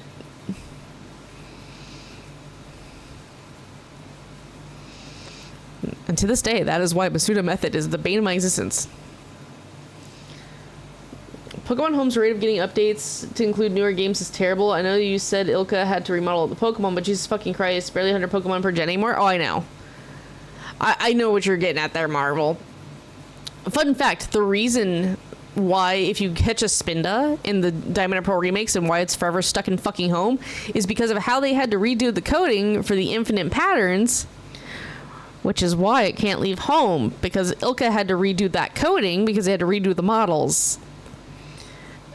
And it makes Home freak the fuck out. Therefore, in order to not break Home, your Spindas that you catch in the Brilliant Diamond Shining Pearl and then put into Home are forever fucking stuck there. All Spindas are. Even the ones from fucking Go. Because their weird code patterning determined by all their little hidden values and shit breaks fucking Home. So they're just forever stuck there until they figure out a way to move it where it doesn't break Home. In case you're wondering. So if you want to restart and you need the shiny charm, you're going to still have to play through the entire game to get the damn Spinda outbreak you need in Brilliant Diamond Shining Pearl.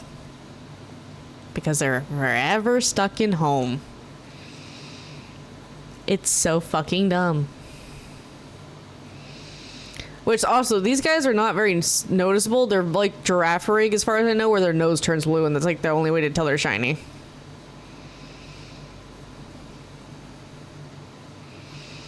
Also, Girafarig looks like a tiny little baby giraffe, and these guys are actual giraffe, and it's fucking terrifying. No!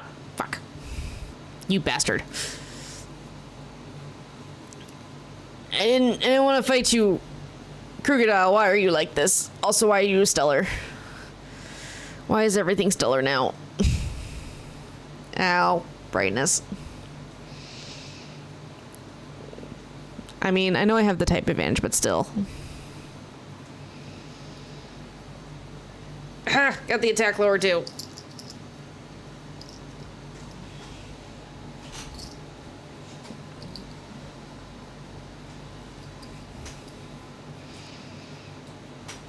And now we kill it. It chose this fight. It dies.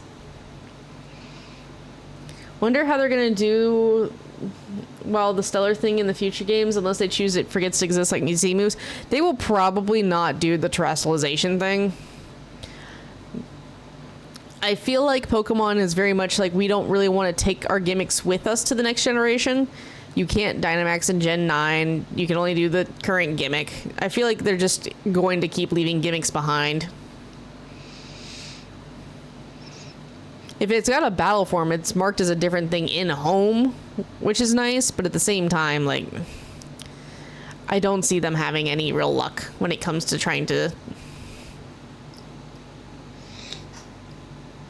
include the older methods. I know we're getting megas. I can only assume with mega evolutions coming back, we're finally going to get more than the, 18 that we had previously.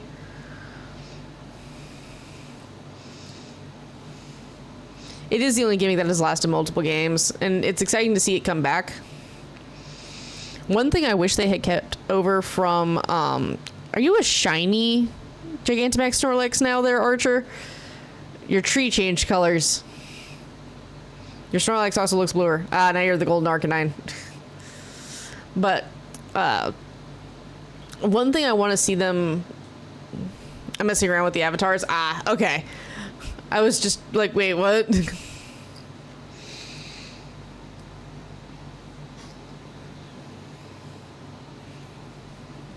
I really hope they bring in megas of Gen 6 starters with ZA. I hope so. I'm hoping we see a lot more mega evolutions added to the game with ZA. I doubt it though. Like, I don't think we'll get that lucky. I think we'll be lucky if it's essentially doubling the freaking pool, so going from 18 to 36.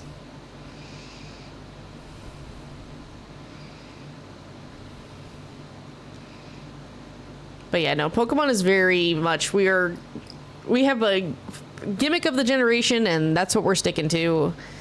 We don't really want to bring it back besides megas, which they need to pick a lane. Is mega evolution painful for the Pokemon, or is mega evolution like because of their friendship and love for you that they're willing to do it? Because when you read the Pokedex entries for the Mega forms, like, they're terrifying. Why am I being assaulted? I love how, like, there's 4 Pokeballs and then you just try to blow me up randomly. I just feel like you're digging through your bag going, random bullshit, go. Yeah, that was the weirdest thing. For them to introduce Megas in Gen 6 and only give Diancie the fucking Gen 6 Mega Evolution, and it was only an event one. It's like, why? Why would you do that? Did we run out of development time? Did we get lazy? Like, it's so weird. And then I swear, the fucking ones that he chose for Megas are some of the most random ones. Yes, Charizard and Mewtwo got 2 forms. Okay. Well, Charizard's a fan favorite. Mewtwo's powerful. I get that. But at the same time, why in the fuck, like, was Mega Flygon scrapped? Why did we only get Mega Salamence? Why was there a Mega Glalie? Why the fuck did we get Mega Audino, of all things? Yes, I'll agree with that one, Marvel. Like, Mega Audino was such a fucking weird choice. Like, why the random Gen 5 Pokemon that doesn't evolve or anything? Why did that one need a Mega again? Alright, they've dispersed, but we have a lot still to KO. Which means we're still checking noses.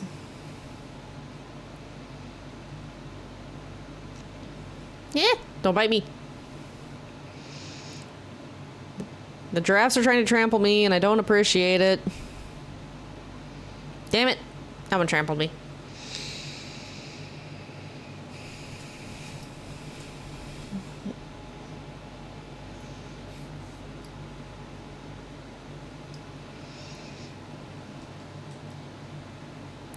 Okay.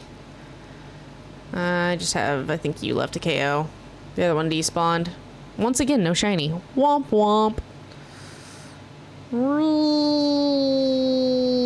Piss off Miraidon. I love that this is the thing you can do. Stupid little shit. We're gonna leave the Dotrio for now. I just, it's such a pain in the ass. Don't need Hoppip. Don't need Mareep. Charcadet.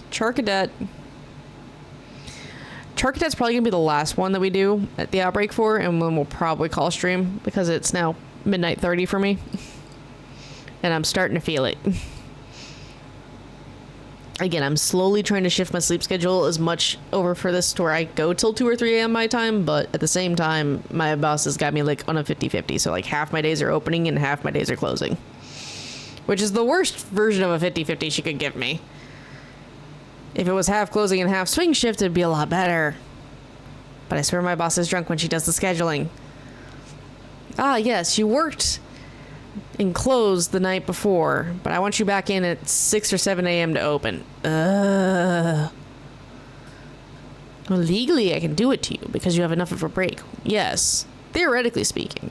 But you're not counting my time for winding down after work or anything like that either. Hello, Rockruffs. Hi, Numal. Who do I want up front for Char Cadet? Not you. I guess Azumarill. Huge power Azumarill.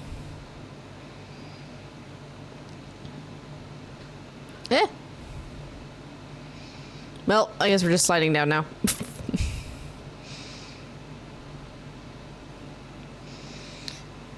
Now here's the problem with Char Cadet Shiny.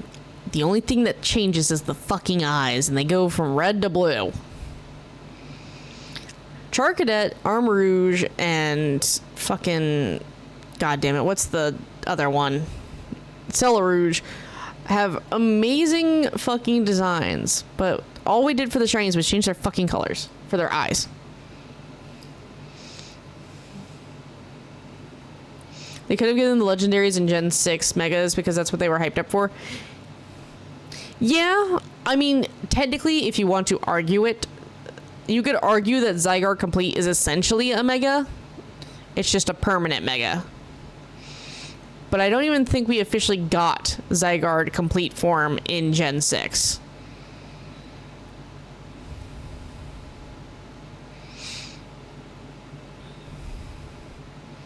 Because we were so convinced that we were getting Pokemon Z, and we never fucking got it until, you know, ZA became a thing.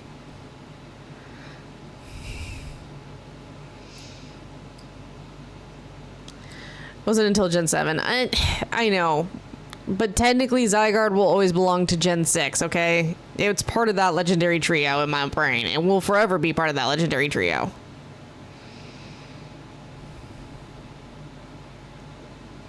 Oh god, it bit me.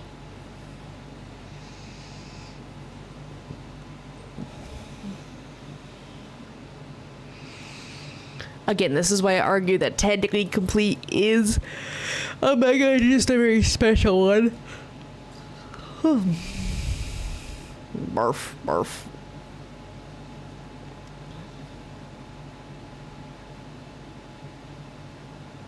Bark.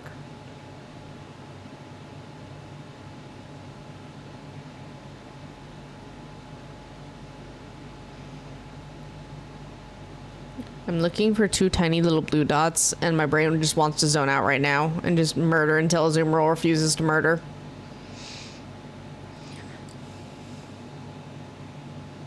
They still have time to release Pokemon Z since no one knows where ZA will take place. It could be past, present, or future, or it could be all 3. Like I said, it's hard to tell from the trailer. The trailer felt like, well, the announcement trailer felt like concept art. It really did. And I don't know if that was just a design they were going for or what. But especially, like, if ZA is only taking place in Luminois City and nowhere else in Kalos. If that's the case, I'm going to be very disappointed because I feel like they're going to be limiting the shit out of themselves. And not in a good way. Because I feel like that means the Pokedex is only going to be like 50 fucking Pokemon deep or some shit. And it's like, bro, I understand. Technically, Sinnoh has 492 goddamn Pokemon. And with Legends Arceus, we got 262 across several generations. Okay, fair. But goddamn it. We better at least have the 250 mark. And we better at least be able to leave Luminois City. Wait. Oh my god, it has eyes! I literally saw Meryl or Azumarill refuse it, and then I realized it had the blue eyes. Oh my god.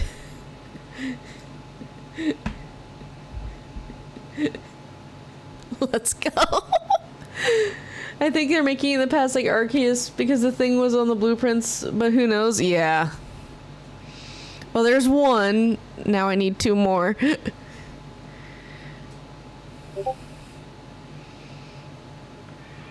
I told you I was going to be tired, chat. I wasn't gonna realize it. Well, we got 1 new shiny, and it's Char Cadet. I can't be mad.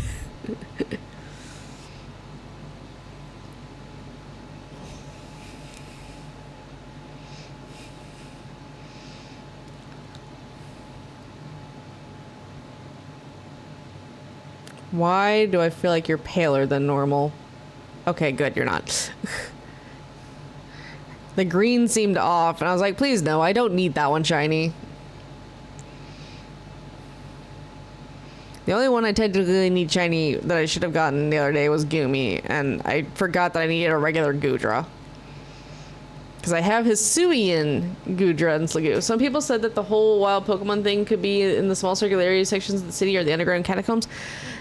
Again, I don't want to be just limited to Luminoid City. If you're sending us to Kalos, send us to Kalos, man. I don't care where in the timeline. Just send us to Kalos.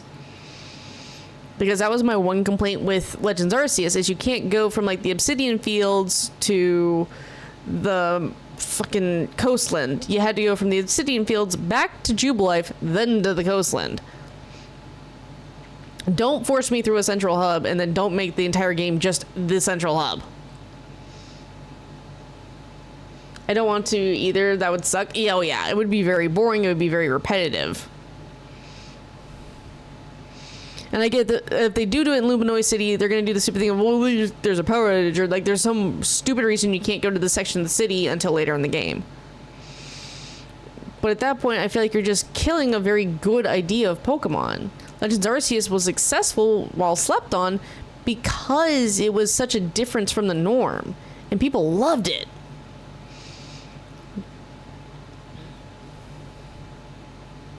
I'm going to... Nope. Azumarill.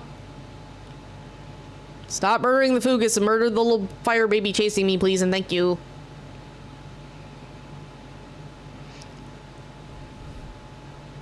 And like that's the thing. I feel like they're like going to try to lock us into Luminoid City and make the city feel bigger than what it is. Because they're like, oh, look, it's supposed to be massive like Paris, but in the original game it felt tiny as shit. Like, let's be real. Even with the roller skates, it felt tiny as shit.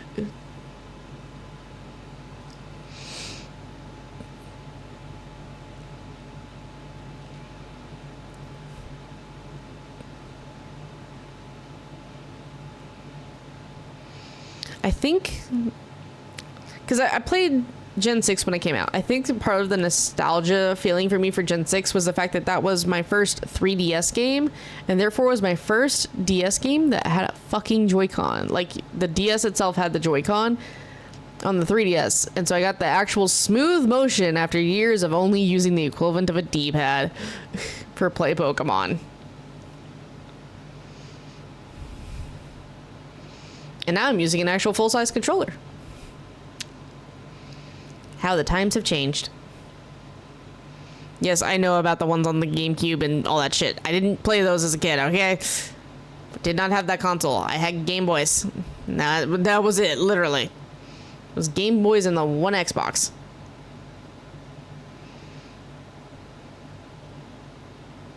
There are not many left. Well, then you better roll me 2 shinies then, because damn.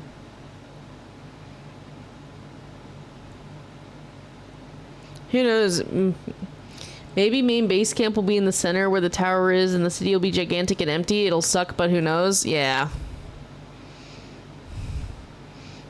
I just don't want that, man. I want it to be good.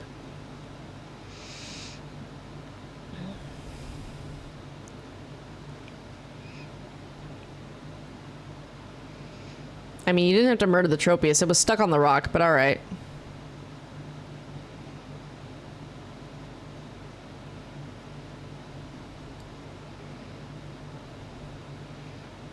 My poor Meryl. She's just murdering little fire babies. Or he. Sorry. It's a he. One great thing about Legends Arceus was the different biomes in each section. Yes! They did the biomes well, which you're not going to see biome... Like, if we're just in Luminoid City, anywhere in a timeline, you're not going to see fucking biomes in a goddamn city. You're in the city. You're in urban area. Pancham in chat.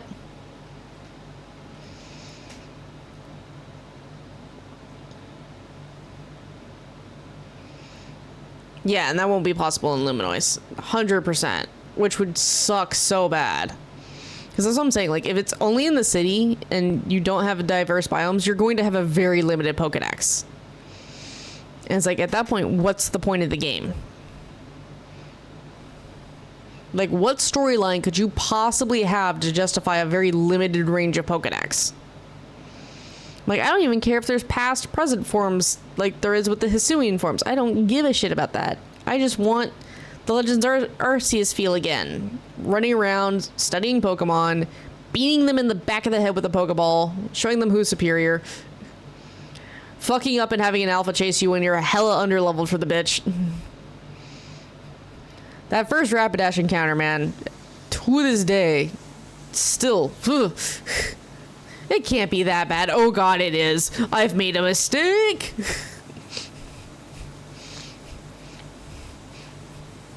Arceus made you respect alpha Pokemon, and I was completely fine with it.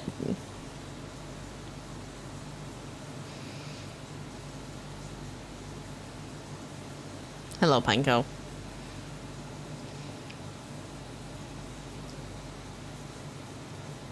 Genesect itself had multiple different biomes, and that was just great because it actually gave a reason for certain Pokemon to be there. Again, agree.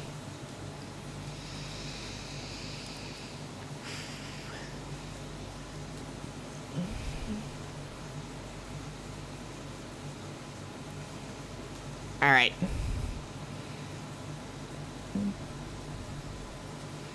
Where did that Charcadet go? That's right there. Okay. Check summary.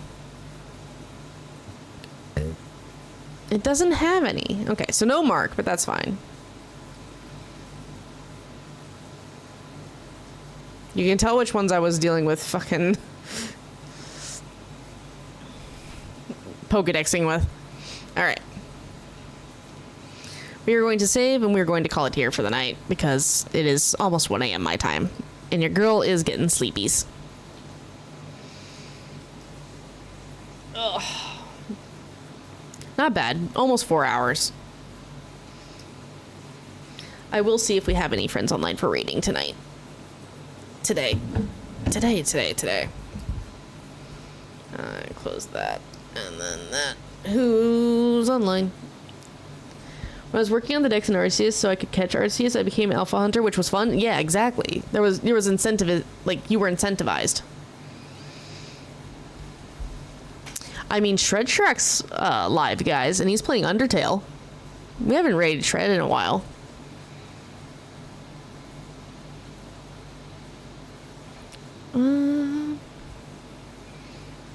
I always forget that Shred Shrek's channel is technically, like, 5 guys. I think this one is Sully who's playing. It's either Sully or Damac. So we'll raid over into... yeah, it's Sully. Sully is playing on Shredcheck's channel and playing Undertale. So we're going to raid over into them.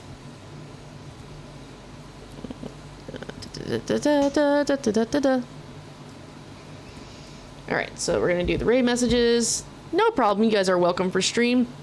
Thank you for joining and chilling with me today. We will be doing more shiny hunting tomorrow. We will probably do DAs since we went ahead and did outbreaks today. So we will start about the same time as we did tonight, and we'll probably go as long as tonight, if not a little bit longer. Damn it, I need it. It's being dumb. Do the thing. Okay, cool. So tomorrow will be the last stream of the week. And then we will be back, I believe, on Tuesday. Let me double check stream schedule. Yeah, we'll be back on next Tuesday. So it'll be Tuesday, Wednesday, Thursday, Friday of next week that we stream because my work schedule, blech. But please remember to take care of yourselves. Drink water, eat food. If going outside will not kill you, please go for a walk. If your allergies will kill you, please don't go outside. If it's nasty weather, please take care of yourselves and take precaution. I know stateside right now, it's either you guys are flooding or you're suffering heat, or even some parts are dealing with blizzards right now. Please, please, please take care of yourselves, and I will catch you guys around this time. Well, start time around 8:30 my time tomorrow. So if you're stateside, it should be, what, 2 p.m. Central? So I will catch you guys later. Have a good rest of your day. Bye, everybody. Yeah, like Idaho and Montana are having blizzards.